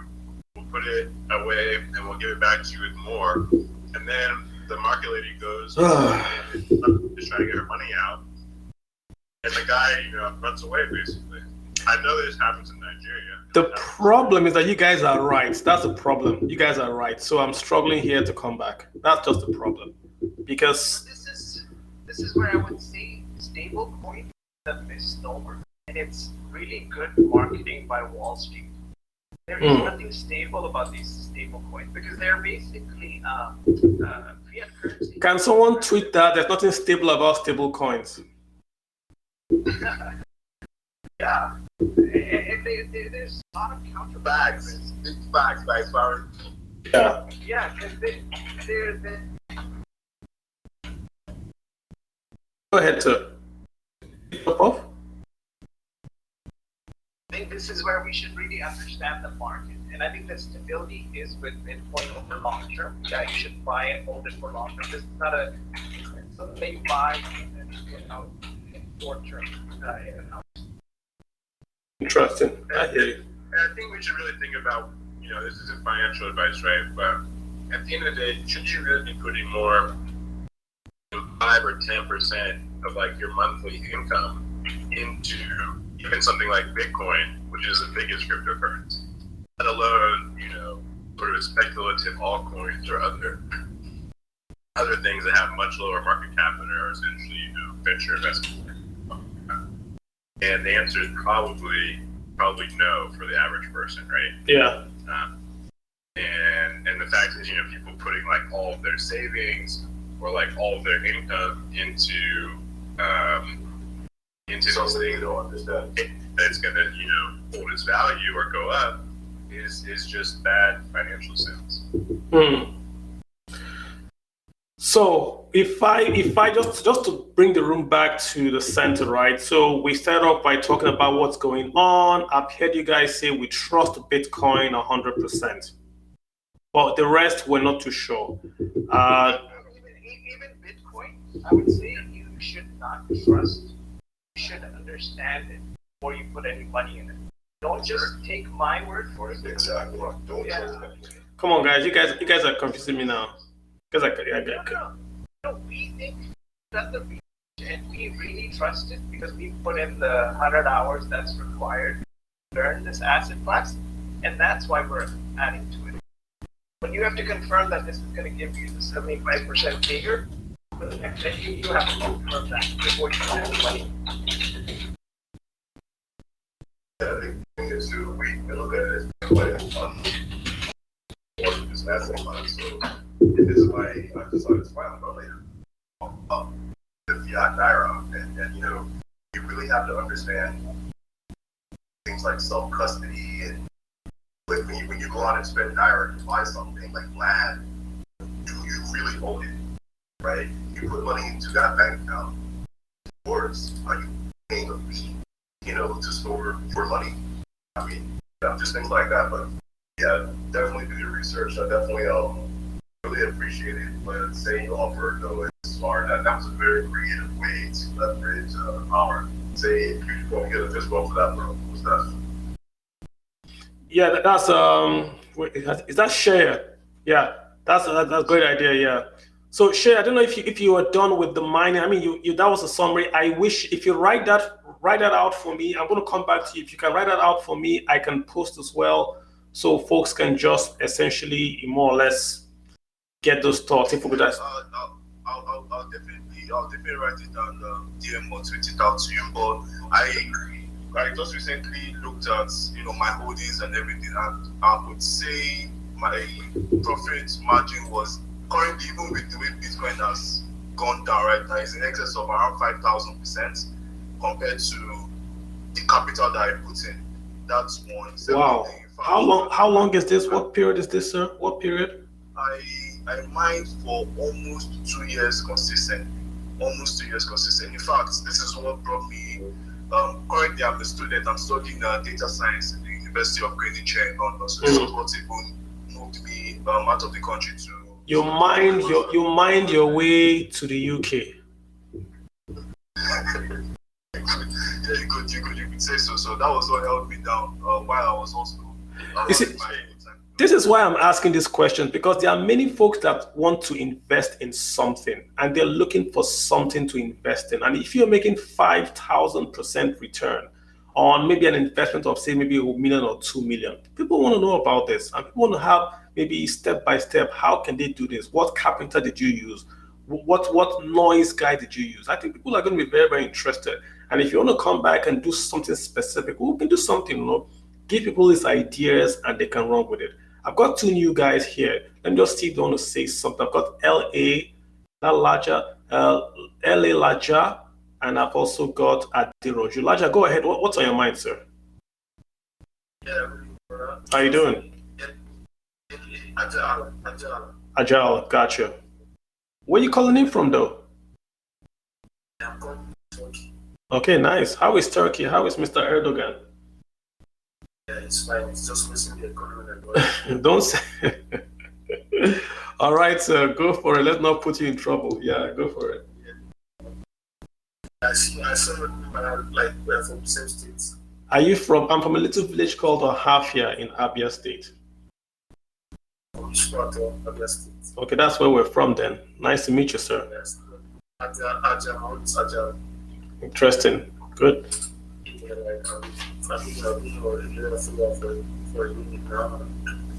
I will share the space, so I'm looking up to what you like today. Thank you. I appreciate you doing that. We're talking cryptocurrencies, mining, making money, that whole environment. Do you have anything to contribute? What do you want to have to say for us, sir? Yeah, like first of all, one thing I know about talk shows, especially like for instance, national televisions in Nigeria or radio stations per se, they have a topic they usually bring to people, like usually like a debate, right? So they have people that are for and those that are against. So they go back and forth, like get people understand, like it's not shit, it's just love. But I want to be that analyze things critically and be called negative people, unfortunately. So I just want everybody to just agree with them and go with them like that. So are you for or against Bitcoin? So like not me personally now. And what I notice everybody in this place is for everyone that has spoken is for Bitcoin. But like naturally I'm an opposition leader. I like being. Are you in opposition because you're an opposition leader or because there's something you like about Bitcoin? Okay, what I'm my confusion about Bitcoin is, I love the way that Bitcoin is not a religion. People worship it and all that. But there was a time, I think for now I don't really know, like I've been following now to really know why it's crashing. But sometime ago when it crashed, it was because they shut down mining waters around the world. I think in Russia, in China, and there. So it affected the price then. So for me then, that was a wake up call for me. Like I was shocked. I was like, wow, so they actually shut down mining station is going to affect the price. So I'm a critical thinker. I'm not thinking as if what if the world leaders now come together and decide to shut down the entire mining swords, even the one our brother said even Bushi. Like I think the world leaders they can do it. They don't worse. They can do that too. Like shut down the whole mining point. Like not really ban Bitcoin per se, because when people understand that Bitcoin are not be banned, it's a digital currency. But one thing they refuse to give them is space to mine. And none of us have not fully moved to the space yet. So it's more or less this regulatory overhang. That's just your take. It's like everyone says that regulation might basically come in and just more or less, I hear you. Yeah, I understand what he's trying to say. I mean, it makes sense. And I love the fact that he also brought in Elon Musk Starlink. Like Starlink is not everywhere all over the world. Yeah. Incoming, right? Makes sense. He's on point, but it wasn't just but he's on point. And that's the truth, my brother, But we have to also be very careful where you mine. And that's why we must take this conversation also to the regulators themselves. Don't run away from them. This is real. It's not fake. You are not trying to be involved in fraud. Yes, I support, sometimes those have to. But for now, are there any laws right now that say you can't mine in Nigeria? That's for now, just to be clear. There are no law against Bitcoin and Bitcoin mining in Nigeria. Okay, so that's good to know. I think like his. It must start. It will start and it must start. We must foster it. It must start. Okay, I hear you. I think his point should be taken, i.e. that regulation, the governments are very, very powerful. And even though we're talking, quote unquote, singing the praises of Bitcoin, the government has the final say. So I guess that's where he was going to, No, that's not what we are saying. No, but I'm saying that's what he was saying, that it was shut down in China, shut down in some places. And what if it shut down here? It's not getting it right. Bitcoin was not shut down. It's the exchanges, the business that allow Bitcoin to move, that allow Bitcoin trade, Bitcoin buying and selling transactions that usually have issues. Bitcoin itself cannot have issues. No government can stop Bitcoin. Noted, that's noted. But I get noted. But again, he's saying if I were to do what Share is saying I do, go get a place in a hotel and do the mining, that tomorrow FIRS or EFCC can come around and be like, where's your license to mine? I guess that's what you're trying to say. Yeah, and that's why I'm saying nice idea. I mean, while it lasts, but the truth is that this conversation we must start from our We must start. I got you. I hear you. We must not hide it. It's intelligently do your research. I hear you. And if you need to educate the people around you, let's talk to these leaders, let's talk to the regulators, let them know that this is an opportunity for us to not bother you. We will invest in energy and you will make more money in energy. I mean, good point. Good point. And we can earn for ourselves at the same time. And genuinely about our country. Also share with them the development aspect as well. Development of applications on and that's wonderful. Thank you very much. That has kept my head because we've been talking about mining basically. Gotcha. It's not just mining, it is basically education and adoption. So I want to use this opportunity to tell everybody that we have a problem that's coming up. We are trying to help people understand how to build around Bitcoin and Lightning. Of course, when more people know how to build products with Bitcoin, right? The adoption will increase. Then people will see that this is actually a currency. Whether it is going up or coming down, it is actually a currency that moves. When that value moves, that value is actually real. It has liquidity for real. Unlike this many other crypto, you have to swap orange swap, pancake swap, pineapple swap before you are able to liquidate. So we want Nigerians, Africans to also take a part of this market knowledge-wise. When we have developers that can build products, adoption will be faster. They will also train other people. So pay attention to my timeline. Of course, Carl is going to be involved in it. Should better be a facilitator. I might be talking to people on spaces around it. That's the truth. We are going to be getting the best of the best developers from all over the world. Some of them are among the best Bitcoin plebs all over the world to help train Nigerians and furthermore Africans. That is wonderful. Let us know whenever you want to start, and we will be glad to do that. Wonderful. So, Laja, I think just to make sure that we heard your concerns, and I think they've come back to you with some really, really solid comeback. So, I appreciate you making that comment. Aderoju, let me have you hop in. Or Laja, go ahead. Yeah, go for it. I was looking for the person that actually put the wedding station. That's Share. Look at Share. Share is one of the speakers there. Share Ifatu Ruti. Just try to follow him there. He's right there. So Share on the speakers. Yeah, then you can just follow him.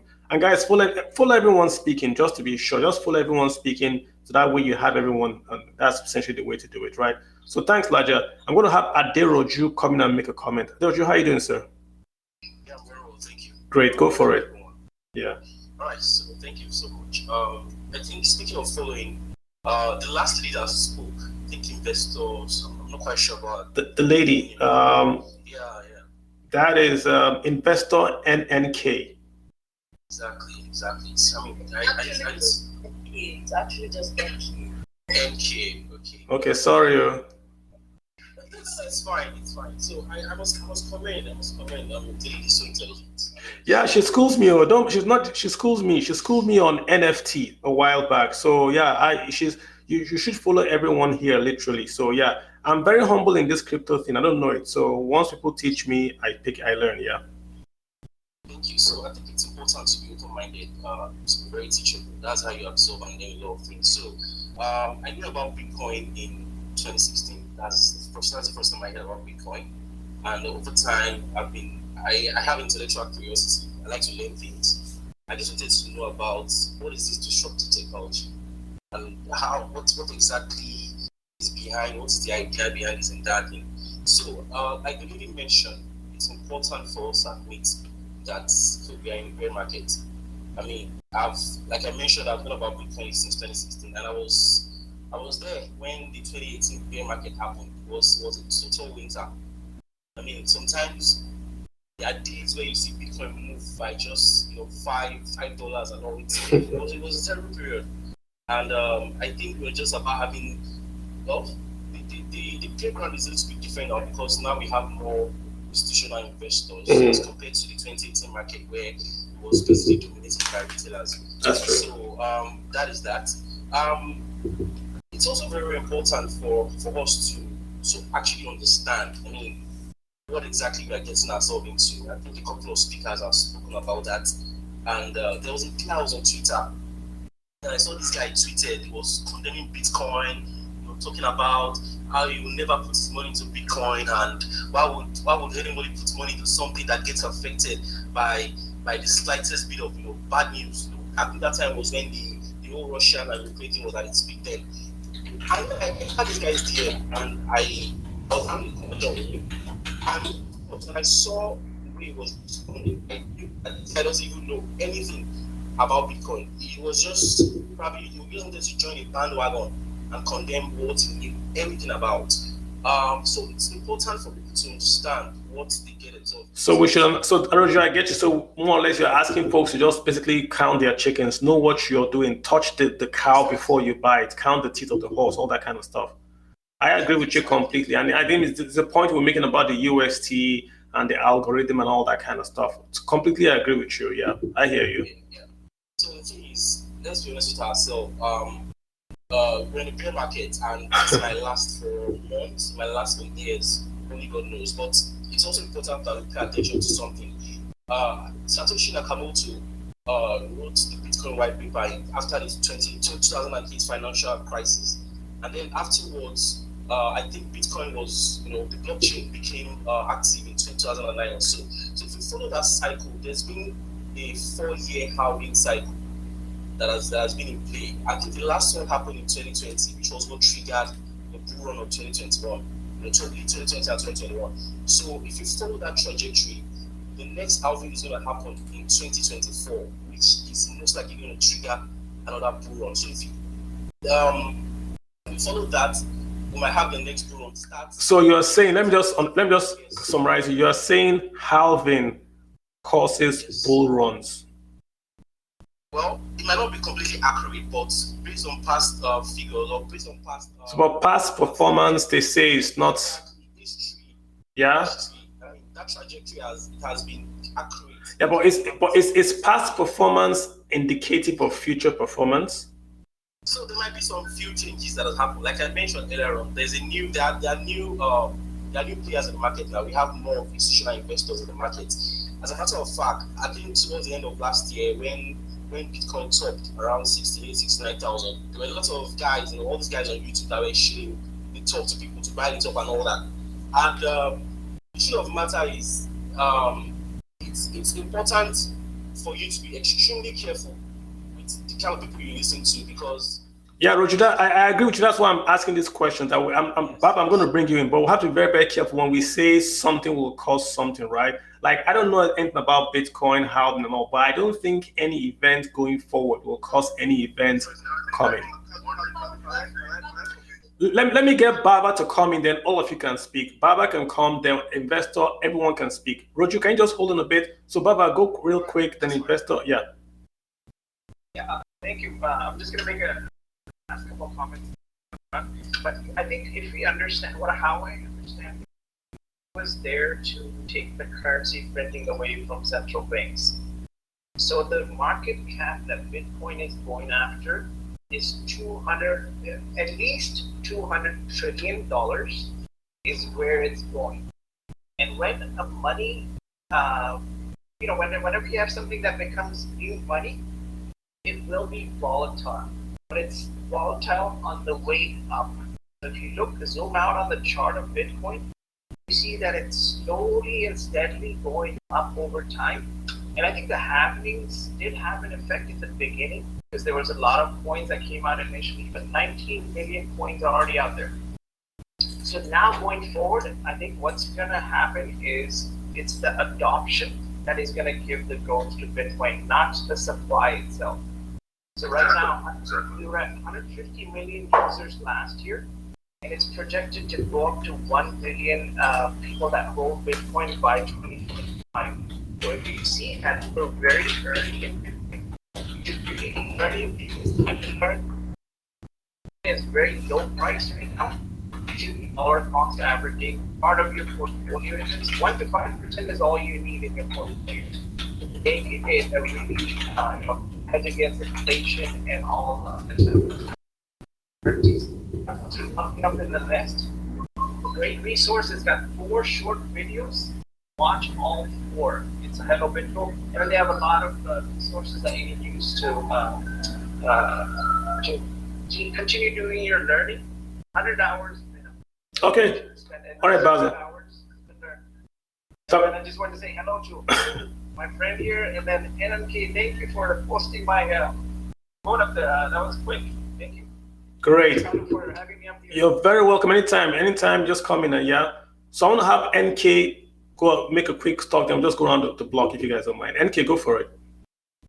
Alright, so what was name?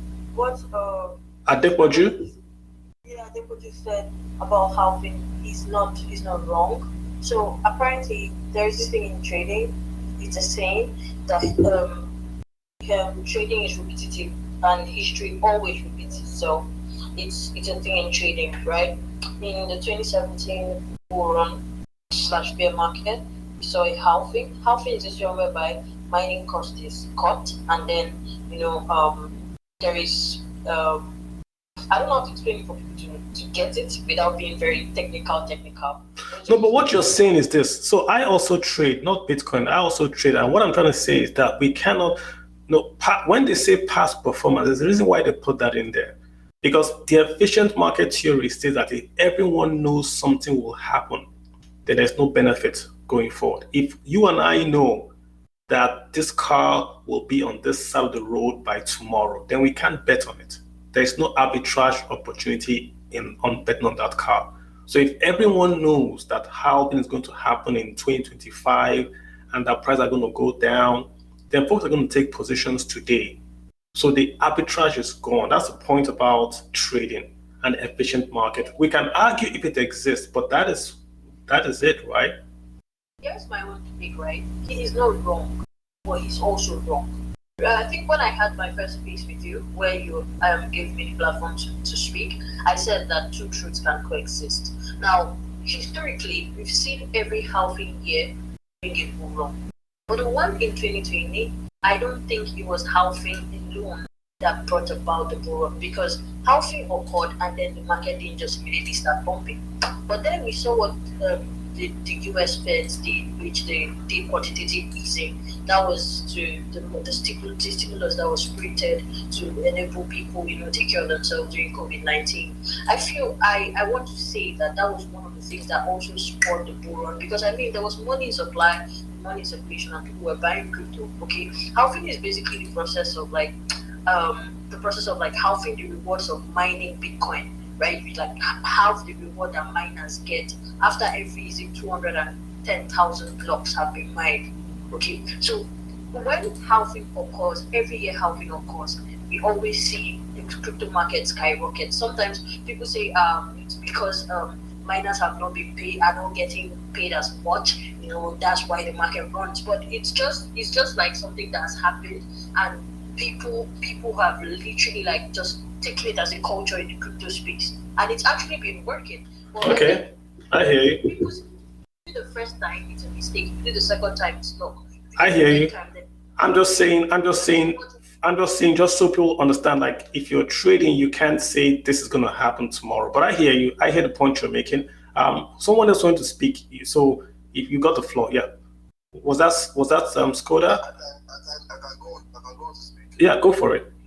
Okay, so basically the reason why halving is halving in Bitcoin is not necessarily understood by most people is because it really just concerns the miners most of the time.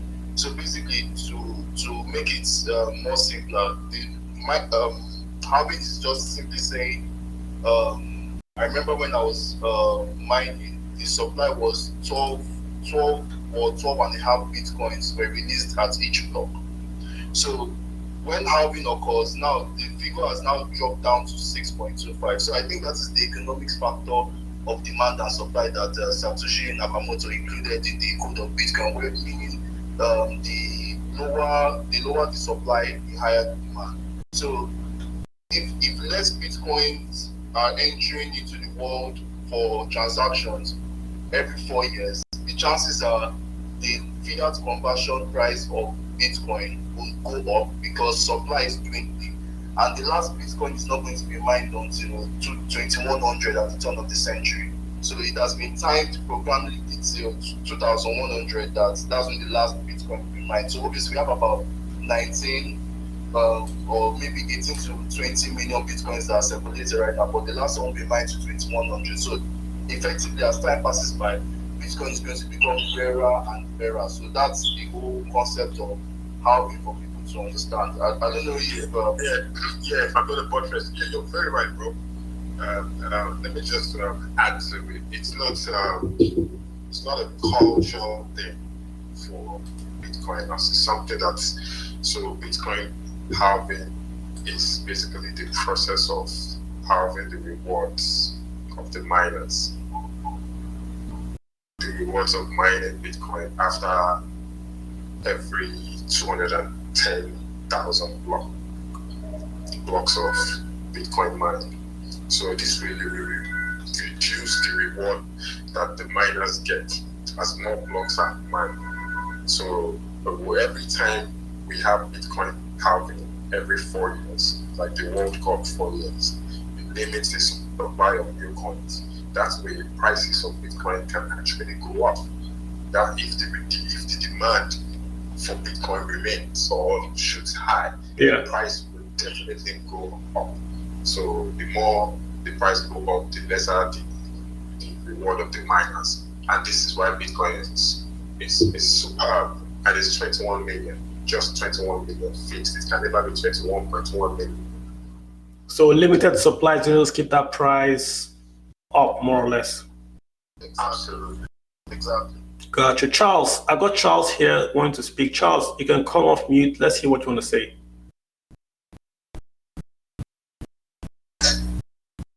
Hello.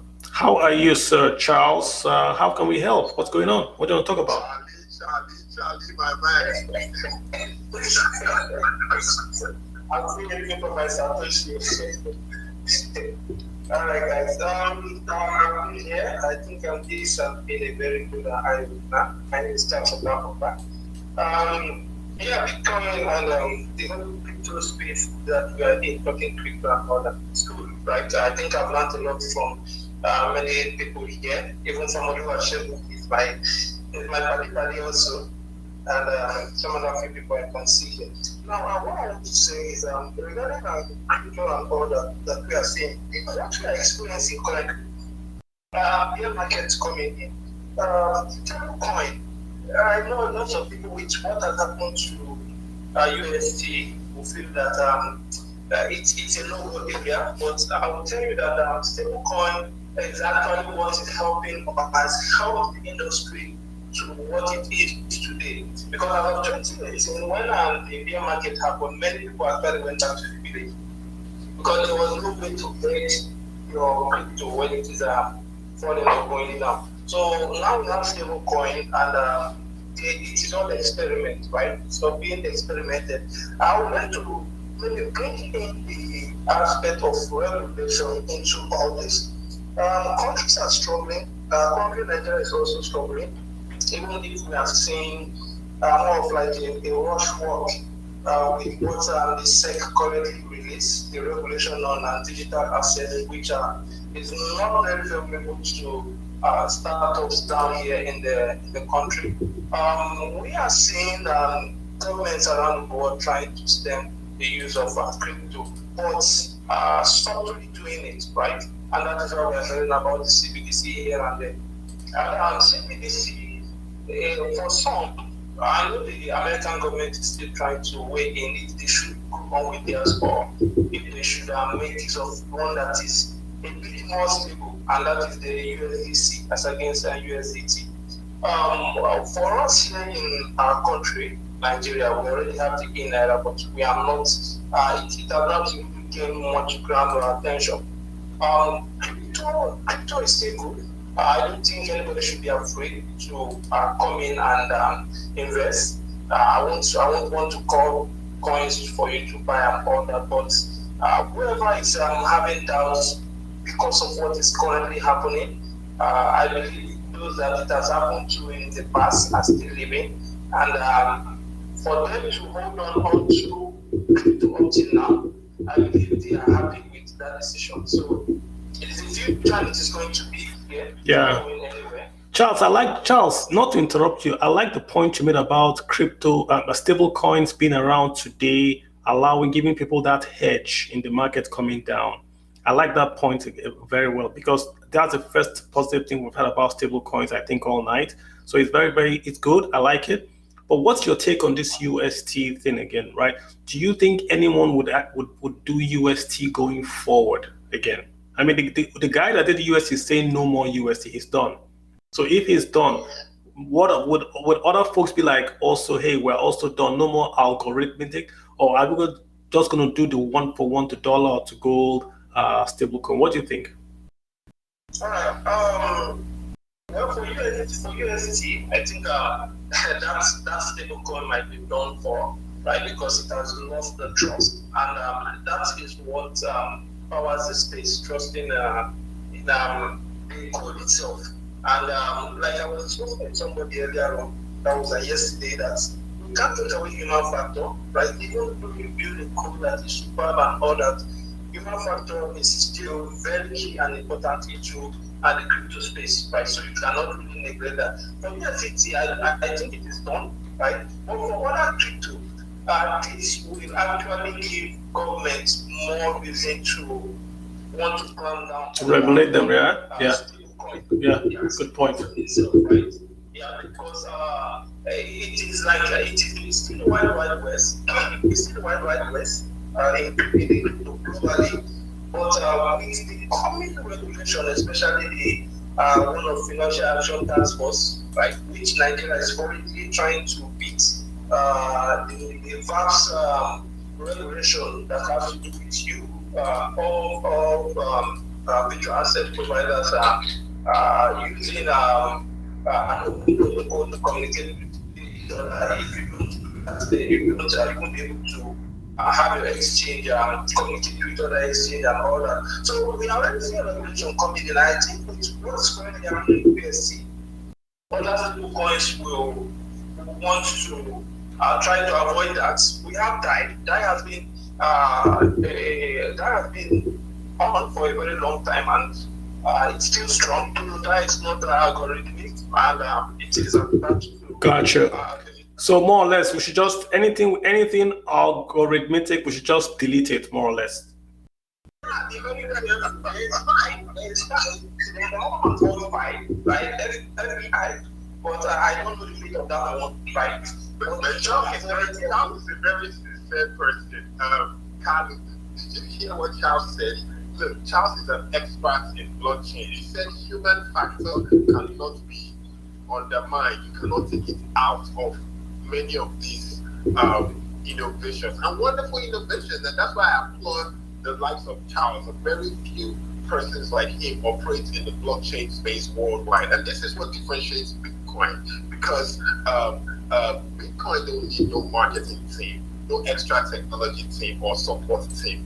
Do you understand? It is completely different, and if you are coming up or coming out with a project, let us know what the project is about. Don't try to sell money and resolve the double spend issue and the finance issue of BTC with what has already been resolved. Don't try to cajole people into. Yeah, I think it's a good point by Charles. I completely agree. Just gonna move on, right? So yeah, Charles, thank you so much for that for those comments. I do appreciate it. I got Kwe Cherry. Hope I got that name right. That's Kwe Chiri Ike underscore Ike. How you doing, Kwe Chiri? You can unmute and just go ahead and speak. Okay, hello, good evening, and thank you for this opportunity to speak here. I've been on this space since the start, and I appreciate everyone that been speaking here live. It's really made a lot of sense. And then I want to say something, and then I want to get some knowledge as well. But with respect to talking about should I ban it, panic with this whole market event. Yeah, tell It's us. not something to panic about. I know I've sort of been in this space since 2016. I think I had my first Bitcoin in 2016. And so it's not something to panic about right now because the market runs in a cycle. No, not like that. So the market runs in cycles actually, like we talked about. I talked about how Bitcoin halving, the events and how all these things happen and how the market cycles and all. I heard when Oluwasegun was saying something, was talking about the stock of value and all that. So I buy into what he said when it comes to Bitcoin. It depends on where the particular individual is coming in. That's what determines when and how you're coming in determines whether you should panic or not. If you're here as a long-term investor, there's nothing to panic about Bitcoin for now. Talking about Bitcoin as having fixed supply. The truth is that Bitcoin does not have fixed supply. Bitcoin have depreciating supply. Please explain. Please explain. When I say depreciating supply, from the beginning, Bitcoin has been created to have a maximum supply of 21 million by 2000. That's 2100. So now, what am I saying when I say about depreciating supply? For example, let me say now I have 100 Bitcoin in my wallet, and I die tomorrow with nobody having access to my wallet. That Bitcoin is done forever. So that supply is never coming back to the blockchain. It will just be in a cold wallet somewhere. That's if you don't bring it to somebody else. Yes, that's what I'm saying for that. If nobody have access to my wallet. If you write your will, because you know that you die but something like that have actually happened in the past. Like there are some hedge funds, let's say, I think 2017, something similar happened of a hedge fund that lost thousands of Bitcoin because someone died and nobody had access to it. That's when Bitcoin was something. So this justifies the aspects of that Bitcoin have depreciating supply and increasing demand. And also when we come talking about halving as well, halving in its own way also reduces the amount of Bitcoin that comes into circulation for every 4 years. That means even the miners don't have enough Bitcoin to sell again to the market. So when you are in Bitcoin, there's nothing to panic if you are holding Bitcoin because there will always be increasing demand. There will always be increasing demand with depreciating supply. So there's no need to panic. Gotcha. Then about stablecoin, I think a lot of us have said a lot about these stablecoins, especially the algorithmic ones. I think that we should call it a day. We should call it a day on that guy, right? Yeah, it doesn't make any sense. And everybody on this place, please be watchful. There's another one that is going to come into it. What's the name? Tell us the name. USDT. USDT. This guy, yeah, Justin Suntron is promoting it now. It's also similar just to USD. So, and that is going to have a higher APR from the marketing and all. So, and that's why I'm telling people, if you want to get into crypto space, ask yourself, what am I going there for? What value am I going to look for, and what am I offering? If you're offering yourself as a trader, analytics personnel, or a community management person, or like a space host like Kaluaja, is to say if you're going there to go and look for quick money, it's to say you can start So I'm posting the algorithmics Bitcoin coins right now on the trend. USDD is already out there. It's already out there, guys. So it's there already. So just don't buy it, people. I mean, we didn't know about this one, but just don't buy this one. Yeah. It's also an algorithmic stablecoins. So people should be careful with that as well. Because one thing with all these algorithmic stablecoin, they come with APR, and that's what gets to trigger people to lock up their money for a period of time. And when the thing is crashing, you can't just help it because your money is not in exchange. You can't do anything about it. And if it crashes, your money is gone. All right, Coach. Thank you so much for that. I want to rotate and get some other guys in here, right? So Coach, let me get Midday. I don't know if that's his Midday to come in and speak. If you can hop in, let me see. That's Midas Works. Hey, how you doing, sir? Go ahead. Olumide. Okay, gotcha. Yeah. So, thank you for having me up here. Amazing space. Yeah, amazing. Beautiful conversation too. I've been listening for quite a while. I kept getting robbed, but you know. One thing, right? First, never invest anything you can afford to lose. You can afford to lose it. Actually, but not you invest it. If you can afford to lose it, don't invest it. And then another thing is, when you're investing in anything, especially algorithm, stable coins backed by algorithm, and anything in general, right? If you cannot find out where the yield is coming from, or how the yield is pretty basic. You know, for the most part, I try to keep it simple. Right? A lot of people complicate investing, crypto, stock markets, futures, options, all of that.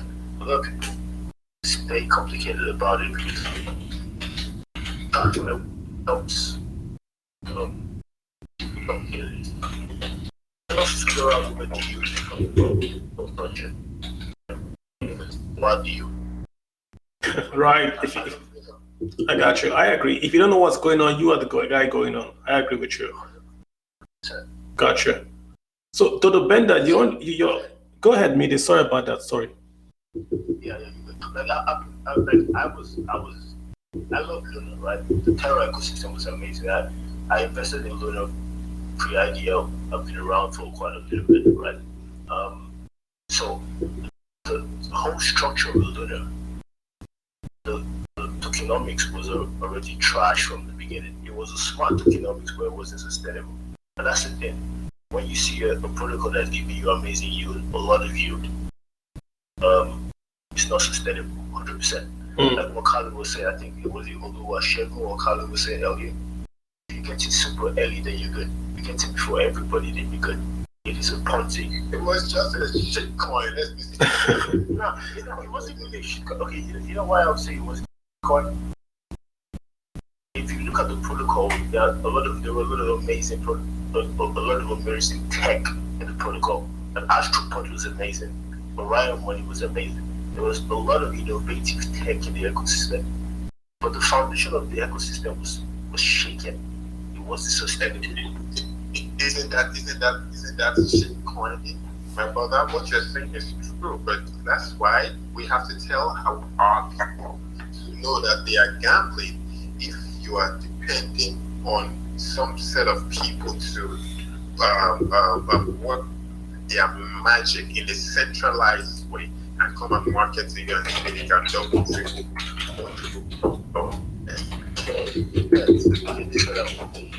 But for the most part, you can't call it travel. You can't be corporate travel, taking it away. But at the end of the day, you're trying to get to effect so that they can get enough funds to bootstrap all the project. Now, they should have changed their structure. If you look at Fox are another pretty decent ecosystem, stablecoin. And for me, by the way, the best stablecoin is Maker. Maker has been here from day one, and Maker is going to be here. Maker has zero issues. That's a fact. And this is one thing. Let's look at the facts. If you look at Frax is a hybrid of an algorithm. It's not their turn yet. When is their turn? No. But let me ask you guys a question, right? Was this Luna USD thing, was it a fraud or was it a mistake? No, it was a mistake. For me, it was a mistake. Because look, this is the thing. The crypto space needs a decentralized stablecoin. It's 100%. You need a stablecoin that's not going to be affected by regulations. because stable coins flow DeFi. If we can regulate DeFi and we can control it, regulations, DeFi is not going to work. TradFi does not want DeFi to work, period. Look, bank will give you 0.02% of your on your savings account. DeFi can give you at least 6 to 10 to 12%, but that was 20%. Yeah. That's why anybody that is going to make that innovation sustainable must come clean. And it's really Tether. Even Tether has been found to have lied. No. So, my brother, I'm with you. I'm on the same page with you. But I want our people to be cautious. Listen, I totally get you, and I'm 100% behind what you're saying about caution and all of that. But the problem is our people don't want to be cautioned. Our people want to make money. Our people think crypto is a casino and they'll pump in it and make all this money. But that's how it's been sold, right? That's how it's been sold. You can't enter it like that. You can't enter it because it's going to give you a casino. Exactly. Have people with their trying to make money. Do not. That's not the way it works. You want to keep it structured. You want to keep Oh, my poor girl! I lost her school fees. No, but the reality is that girl represents a lot of people who are trying to get rich quick. No, you really can afford. Everybody wants to make money, but you have to do it with structure. You have to do it where you look at a platform that is sound. All of the other cryptocurrencies, if you look at the charts, look at where Bitcoin moves, and then look at the other cryptocurrency. I don't care which one it is. They all have their basis point, and you have to look at go to the core, go to the source. Good point. I'm not going to use terminology. I'll just say stick with me. First of all, understand what money is. Understand that Bitcoin is providing us a route to basically get away from the bank. Part of the reason why countries are not necessarily behind it is because it basically takes control away from your central government and puts it into the control of individuals. Now that comes with responsibility. When you are now responsible for your savings, you can't, like, if you have an issue with your transfer at AB Bank, you can call the hotline. If you have an issue with your wallet, it's on you. So it's important for you to be hosting to Good point. your own research. Good point. And be careful with any of these high APRs and everything. Look, when you have those things, look, there are people that I know of who take the other side of that trade. You know, that when people preference these things, stable coin, stable that's if you understand what it is, bro. There are people who will take the other side of that trade deliberately, but with Bitcoin you can't do that. Good point. Good point. So, Mide, I want to get folks. I want you to stay on speakers. Don't just get Alexander to come in and speak. Dodo Ben has got his hand up for a long while. Let me just clear out Alexander, and I think it's what's the name there, the recycling guy. Then we can just come back to you guys. Alexander is a fantastic guy from Zimbabwe. So Alex, he's been waiting. So he's waiting patiently. So Alex, if you can just come off mute, go ahead, and I'll have the recycle guy after Alex. So Alex, you've got the floor. Guys, thanks for inviting me on the space. Thank you for the introduction. Really appreciate it. Yeah, I also think that for me, I think that stablecoins are demanded, but I think from my research and my knowledge, I think the only stablecoin that I can actually copy there's a good one is dollar chain. It's 100% backed by. What again? So can you say which one? Dollar chain. Dollar chain. It's 100% backed by Bitcoin. So it's using Bitcoin Spot. It's basically Bitcoin on DeFi, and you are allowed to have so all you do is you lock your Bitcoin on there. One, you peg it using RSK, TC, and once you lock your Bitcoin, then you can now have small contracts, stablecoin, which allows you to have this dominant. And because remember, there are some people that can't, they don't want Bitcoin's volatility, they don't want to be investing in Bitcoin, but they still do need cash analysis. Like in my country, it's a small way. Every people want to transact, but most times when I go to business, if the $5 or $10 bill and I want to purchase something, I can't purchase it because there's no change. right? So it resolves some problems, and even it's that you can store your Bitcoin, you can store your dollar on chain, which is Bitcoin effectively. So you still contribute value to your Bitcoin. But you just have So Alexander, I have to take you up on this. We were just talking about stable coins being backed by all the cryptocurrencies, right? So I mean, it sounds good now, but why would the same thing that happened to UST and all happen to this guy that's backed up by BTC? What's the difference? I mean, it's still backed up, stable coin backed up by a digital currency, right? Okay. So yeah, let me just kind of mention what. So the stablecoin is very different from TAL, which is algorithmic stablecoin. The underlying asset was which was the underlying asset was the other coin. When it comes to the stablecoin, the issue is then there are a few things that are very important to understand. Not all stablecoins are the same. Dark stablecoin is 100% backed by Bitcoin, and there's a limit to how many of data can be in circulation at a given time. This prevents the platform from overextending itself. At the moment, there are more collateral than there are stables created. So there are so there are more collateral that gets deposited, the limit gets extended, and that gives more liquidity. So with this one, you can't rent more than you have collateralized. You can't increase, because I remember with problems with this overseas thing, these guys can just increase the supply and then at the expense of the crowd notice and stuff. So yeah, this is very different because this is again it's backed by Bitcoin, and the only way you can actually produce the dollar chain coin is if you add more Bitcoin, if more people buy Bitcoin, and then let it swap it to the dollar chain. So this is why it's important this one, because it's 100% backed by Bitcoin, and you can't make the supply. Gotcha. I mean, what did the experts say?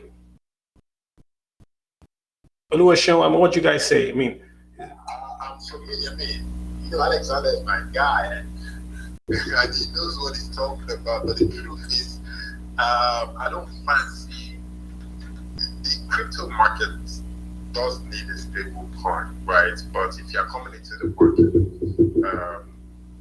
don't come with the mindset of trying to stabilize for short term, right? Come into the market for hodling, especially if you're buying Bitcoin. Now, stable coin is very important if we can get some company, because it has to be centralized overall, for it to be like Bitcoin will be very hard. And that is why it looks like CBDCs will win eventually, because they can easily ban all these other cryptocurrencies and or tax them or frustrate them by squeezing, deductibles out of them and boxing them while they, clear the road for the adoption of central bank digital currencies. Because many of these stablecoin organizations lie. They are not truthful to their adopters. Even that has been found wanting before UST and the rest of them. So that's my only concern. What is the dictionary meaning of stable? It's supposed to be stable, not fluctuate. Don't come and tell us what is inside sardines right now. No, don't let it fluctuate. Do you understand me? We are Africans. We don't want all that algorithmic whatever. Please, what is it backed by? It is backed by Bitcoin. Makes a lot of sense. Yes, first leg of confidence. And what else? Do you have fiat somewhere? Or at what inflation rate is that fiat breathing right now? So until all of those things have resolved, I'm not really, for me, my position, I'm not stabilizing anything as much I would like to. I'm deep neck into Bitcoin. Whether it goes down to 15,000 within a year, full blown, feel me? Even if it goes to 10,000, I mean, if it's not, this is not me bragging. It's for many of you, even the 2020, The recycle guy wants to hop in. Go ahead. Like that.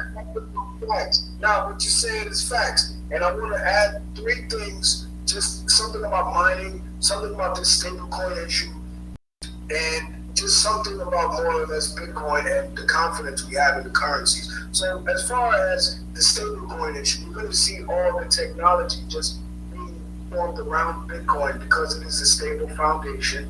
So you're going to see a lot of more fringe technologies like RSD, like Taro, like Synonym. There are a lot of developers inside the Bitcoin space that are developing safely for arbitrage and everything like that. Stablecoins are essentially just for arbitrage purposes, and we all know that fiat currencies are dying as a whole. And in the history of all fiat currencies, they've all fallen. So what we have is essentially an issue where we have confidence more in mathematics versus a government's power to issue money.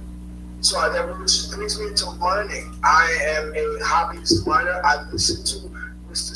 Saye. I don't know how to say your name, my brother. It inspired me so much because I feel like I found a lane in the Bitcoin space as far as recycling, and I operate a small business and mining as far as like bringing recycling business that is taking a lot of money. I tell you, like, don't blow me up like napalm, sir. Sir, what I'm saying is that Bitcoin mining, it has the ability for entrepreneurs to enter fringe areas where electricity is stranded or is scarce, and possibly balance the network. Your audio is breaking up a bit, recycle guy. On the electrical grid, how I can also invest funds to be able to purchase transformers and invest in the electrical grid as a miner. So essentially, mining Bitcoin serves two options as far as supporting the network as well as also balancing electrical grids as well. From an entrepreneurial standpoint. Gotcha. That's a good point. And so, I mean, Cher did very well there, just giving us, laying out how he uses power. I thought that was very, very smart. How he was able to get power from the existing power source and not trying to reinvent the wheel. I thought that was really the smart thing in that whole cycle that he spoke about. Yeah. Let me get, so recycle guy, thank you so much, right? First of all, Kami, I want to use this opportunity to thank you openly for making me the co-host and one of the headliner of this your special international post. I brought a couple of my friends in here, and I want to tell you something. It's high time we start to give our people a voice for it. First of all, we start from you, Carl. Please. We just launched Satoshi's Journal, and the CEO and founder of Satoshi's Journal is also here with us. It's like the first ever Bitcoin only education platform that is also coming out of Africa, right? Interesting. So yes, fantastic. But of course, for all the people working at Satoshi's Journal are from every part of the world, and the founder CEO is from the US and is here. And at Satoshi's Journal, they like our stories. What our stories? What's his name? You're not introducing him. I'm going to. I would. I don't just want to say. I don't want to put him on the spot like that. I want to quickly tell you this. So, please, especially what you're doing, we would like to celebrate. We would like to have you on Satoshi's Journal, where you can just write your Bitcoin story. Obviously, your Bitcoin story comes from the area of adoption and this educational platform for expression that you have created for all of us, and that way, if you can write it 250 to 500 words of unadulterated, highly educational. I mean, exactly the way you speak, exactly the way your space operates. I bet you, I will ensure that it goes live. We share it with all our reader base in the US, in Canada, in Japan, in Venezuela, in Central Africa, in Ethiopia, everywhere, and you especially. I'm sure the CEO doesn't know that I'm going to do this. I will use this opportunity to say anybody that is on your show today that has a Bitcoin story, a Bitcoin sincere, true story, whether it is a modified story or something about Bitcoin that it has done for you, right? Please, if you can share it with us at Satoshi's Journal, because of Carlo, it would be published. At least 15 to 25 stories I want from Nigerians and Africans today. We will give you 25,000 Satoshis for every true story. That is nice. All because of Carlo and Satoshis. You're too kind. You're too kind. I think it's something that we will definitely do if it's going to increase financial literacy and get more folks to understand money. It's clearly something that we're interested in. So yeah, you're very kind, and thanks for saying that. Because of you, anybody at all, my brother, as long as the story is verifiable, as a matter of fact, we can bring you to the editorial board so you can help us edit Nigerian stories such that when it gets to the international space and people are reading it, because most of our readers obviously are from other parts of the world, Africans, Nigerians, we need to start also consuming content. So for someone like you, it would be very nice to hear from you. And let me just quickly introduce the founder CEO of Satoshi's Journal, Jeremy Garcia, is here within us. I don't know if you want to call him up to share something about why he is interested in Satoshi's journal's vision, and especially what he's doing in Nigeria and Africa, and of course why, because he's from the US anyway, and what his own Bitcoin story, if you wanted to share with us, maybe not necessarily today, but I'm sure the 25,000 sats is coming from pocket and my pocket, but of course he's our CEO, and I'm just a co-founder. So if you wish, fine. But anybody that is on your platform today that has a Bitcoin story, just say you're coming from Carlo. If it is authentic, if the editor says it's good to go, 25,000 sats for you. Calculate that in USD. Yeah, if you send me a tweet or so, I'll post it up with the link to get to you, call to action. That's something we can easily do. So thank you for just agreeing to co-host today. So send us something I can share, and folks can then use that link to send the stories to you and perhaps to explain what it's all about. We'll definitely do that. I appreciate you doing that as well. Yeah. All right. So I want to just clear, we've spent 2 hours and 30 minutes, folks. So we're now on the wind down, right? So Sun Farm, thank you for being so patient. That's Sonny Okorai. Oh my God. I apologize, bro.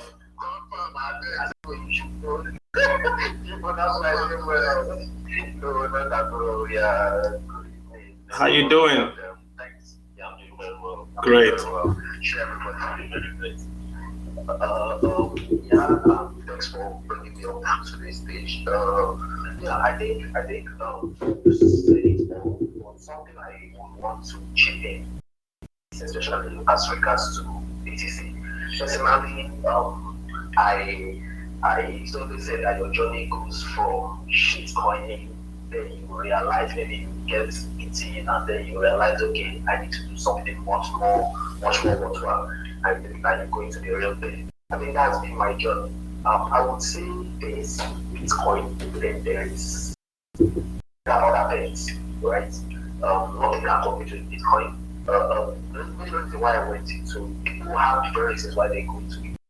The major reason was freedom, because I had to do serious reading and to understand why I need to put my money elsewhere outside the Naira, because of the outside the pressure rates that the Naira is really experiencing.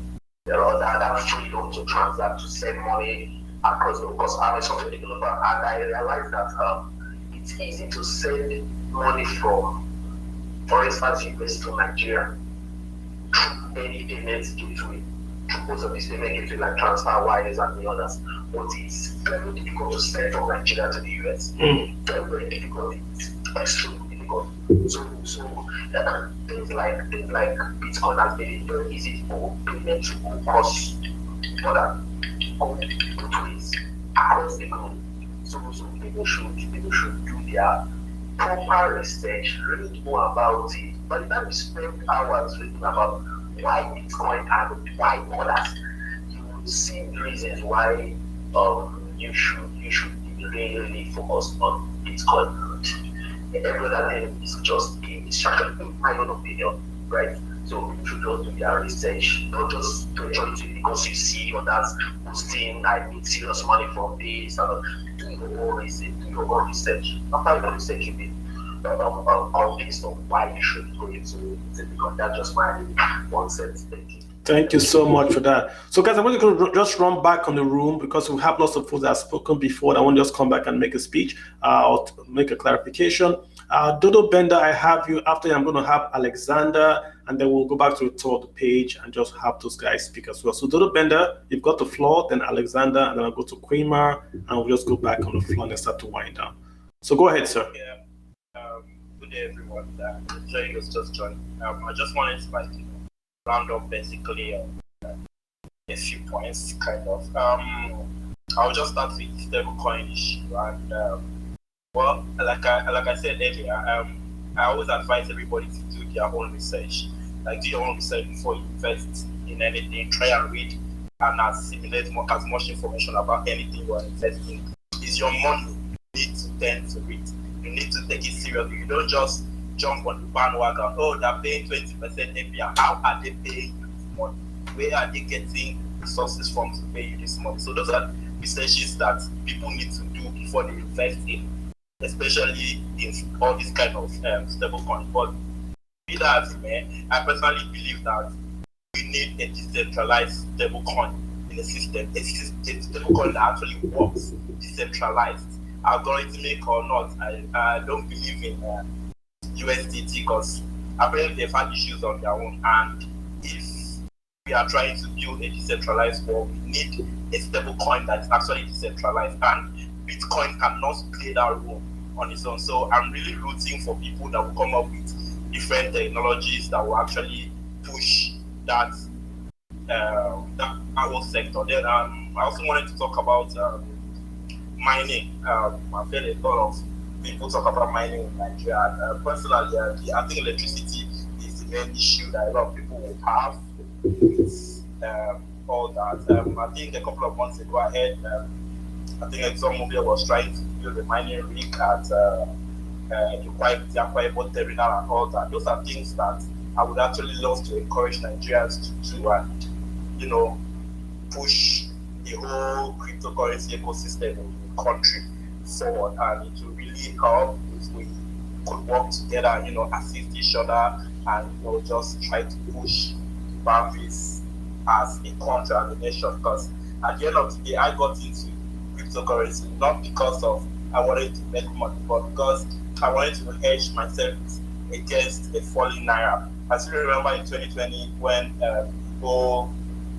the pandemic started and everything, I was just at home and I was just telling my friends that the way this naira is going, we are going to see 700 naira, and they were basically arguing that it's not possible, but we're already at 621 and we're getting close to 700. So I got into it. So basically because of two reasons. I wanted to hedge my savings against a depreciating currency, and I also I was doing a couple of businesses with some people outside, and it was extremely difficult. Most people don't know this, but sending money outside Nigeria is a terrible nightmare, especially if you are exceeding $1,000. It's actually a terrible nightmare. So Bitcoin gave me a platform of actually doing that. So there is a need for a decentralized system. Gotcha.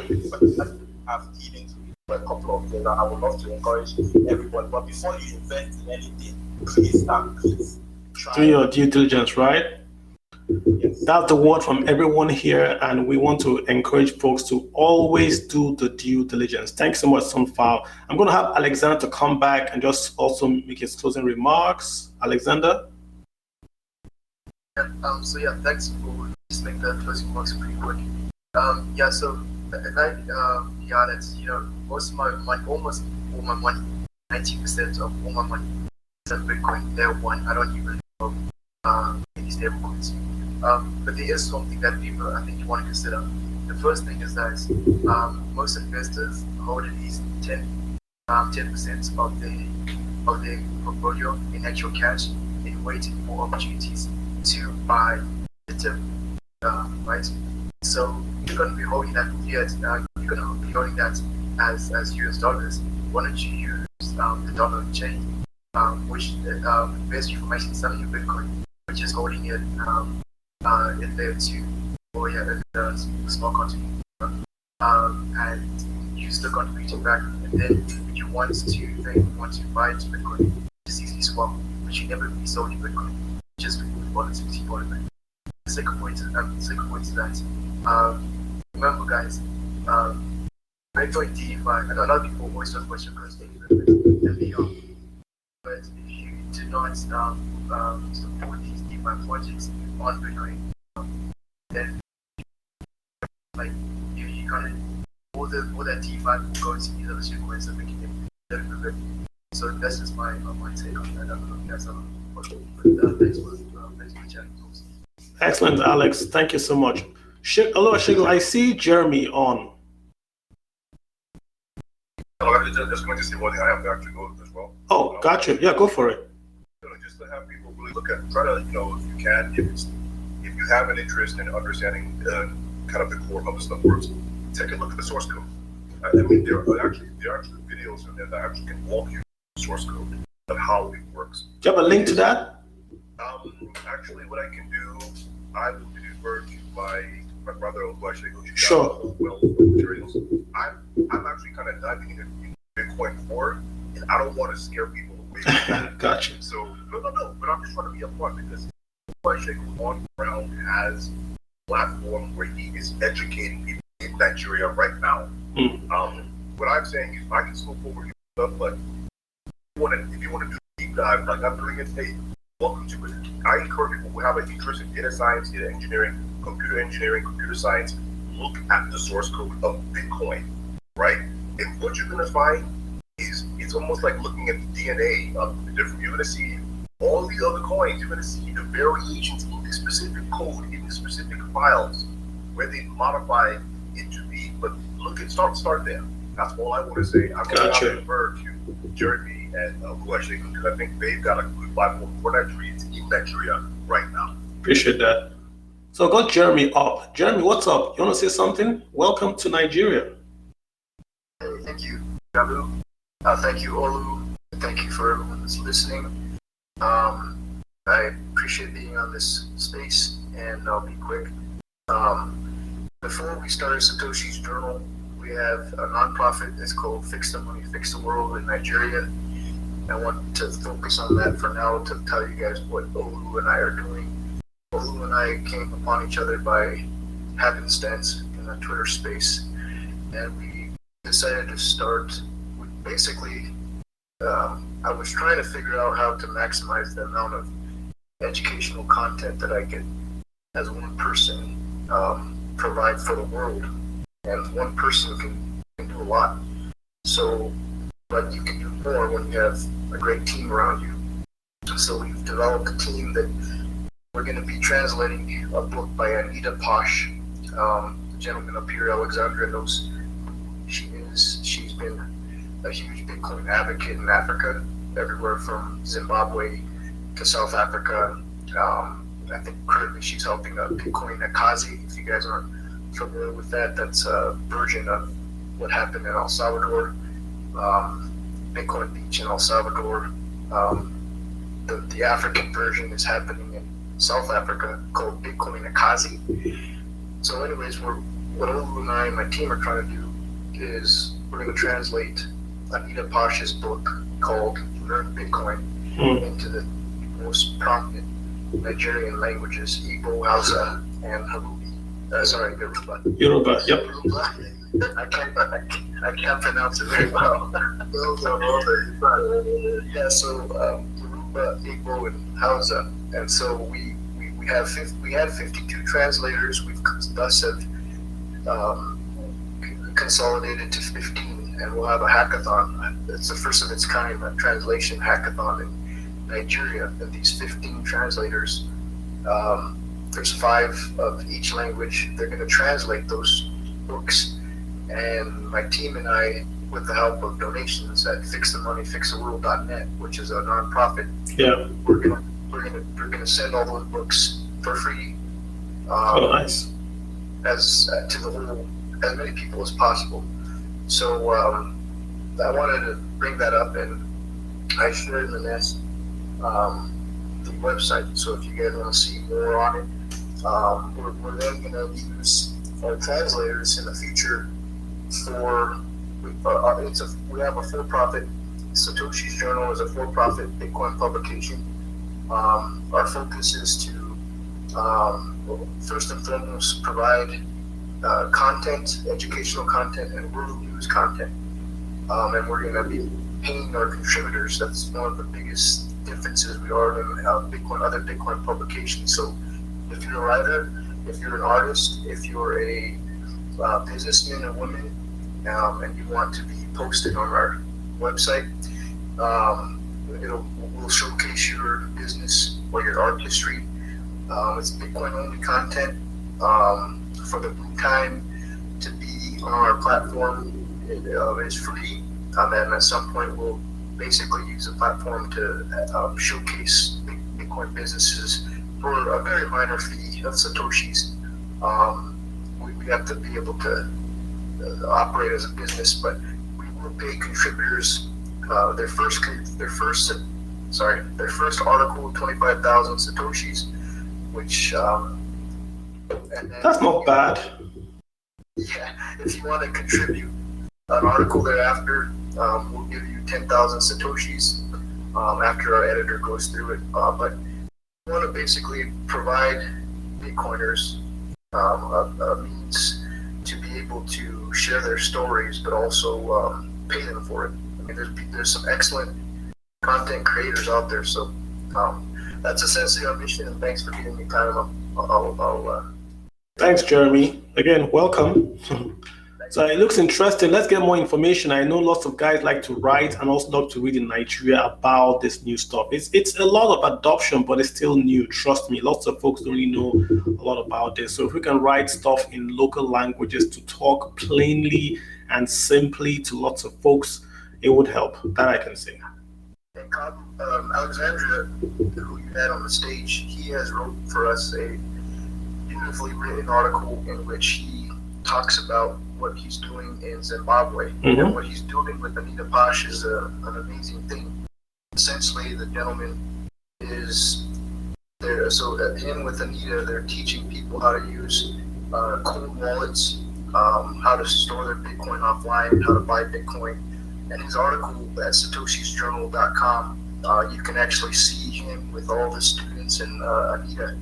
And Alexandra wrote a beautiful article that tells everyone what's happening in Zimbabwe. We want more stories like that, so the whole world can see that Bitcoin is for everyone, and it's bringing people together. It provides freedom, and we want to know those stories from those in Africa and all across the world. So your stories are, I read them and I'm very touched by them. I've been editing them, and when I read them, coming from farmers, coming from those men and women, in all avenues of life, I've been really touched by them. And so, give us your stories. We'll see. Yep. And thank you for your time, sir. Hey, you're very welcome, Jeremy. Thanks. All right, folks. Look, we're going to call it a wrap. Just want to say thank you to everyone. Share, you owe me. Oluwasegun, thank you so much for bringing all your friends over. We wanted to have a very, very good discussion on crypto. Should we panic on stable coins, mining, just the whole thing, just to recalibrate, because the market has just been crazy. But even in that craziness, we're seeing opportunity, and we're also seeing light out there. That it's not just about trading and all that. It's still personal stories of people's monies and people's dreams being invested to reach this particular objective. So thanks to everyone. This has been a very, very long spaces, close to 3 hours. I knew it would be something like this. And I thank everyone for listening that has stayed up so late, even in Nigeria. I know it's about getting to 11 p.m. in Nigeria. So let me let you guys all go have fun on your Saturday night. I'll see you guys here next week. Next week, I also want to bring in on that app that is also part crypto, part fixed income. So it's not trading per se, but it's you can earn fixed income on your dollar savings via an app with a SEC registered US provider. So I'm going to bring in the folks from Passfolio over here so we can just find out how we can earn US dollar fixed income from a registered SEC dealer broker. So we'll be here next week on that. So Luashe, if you want to say bye to the folks, I'll let you do that, and then we can take a Luashe, so I keep saying that, and we can take it from there, sir. Go for it. Oh, thank you so much, Kalu Aja, the host with the host. Thank you. What you're doing for Nigeria, Africa is so big, and I'm very glad that some of the people that I called have been able to get the opportunity to speak, to contribute knowledge to our people in general, and what platform is great. Is yours, so we have to really thank you for the platform for expression. Beyond that, I just want Nigerians to not trust, verify. Yes, it's good point. Fun. So don't trust anybody. Don't trust me. Verify. Take your time and verify. If you trade, if you try to do all those altcoin, you just know it's like quick investment in some startups, and yeah, many of them will do well. A few of them actually, and some won't do well. But overall recommendation today is Bitcoin will basically do well. Let's go and read about it. And I thank you all for showing up for me, especially for your man, Kyle. Nigeria will be a better place, and Africa will be a better place. Shout out to everybody who was chef that keep support me all the way from the US. Alexander, the recycling guy, Jeremy, Garcia, thank you so much, and many other people that I didn't mention. I appreciate you all. God bless you. Thank you so much, Carlo. And thank you so much. Excellent. I appreciate you guys, right? So I'll see you guys next week, same time, 8 p.m. West African time. Let's make a deal and talk about money, personal finance, and also the economy. Take care, guys. Love you all. Be good. Bye. Shutting down in 5, 4, 3, 2, and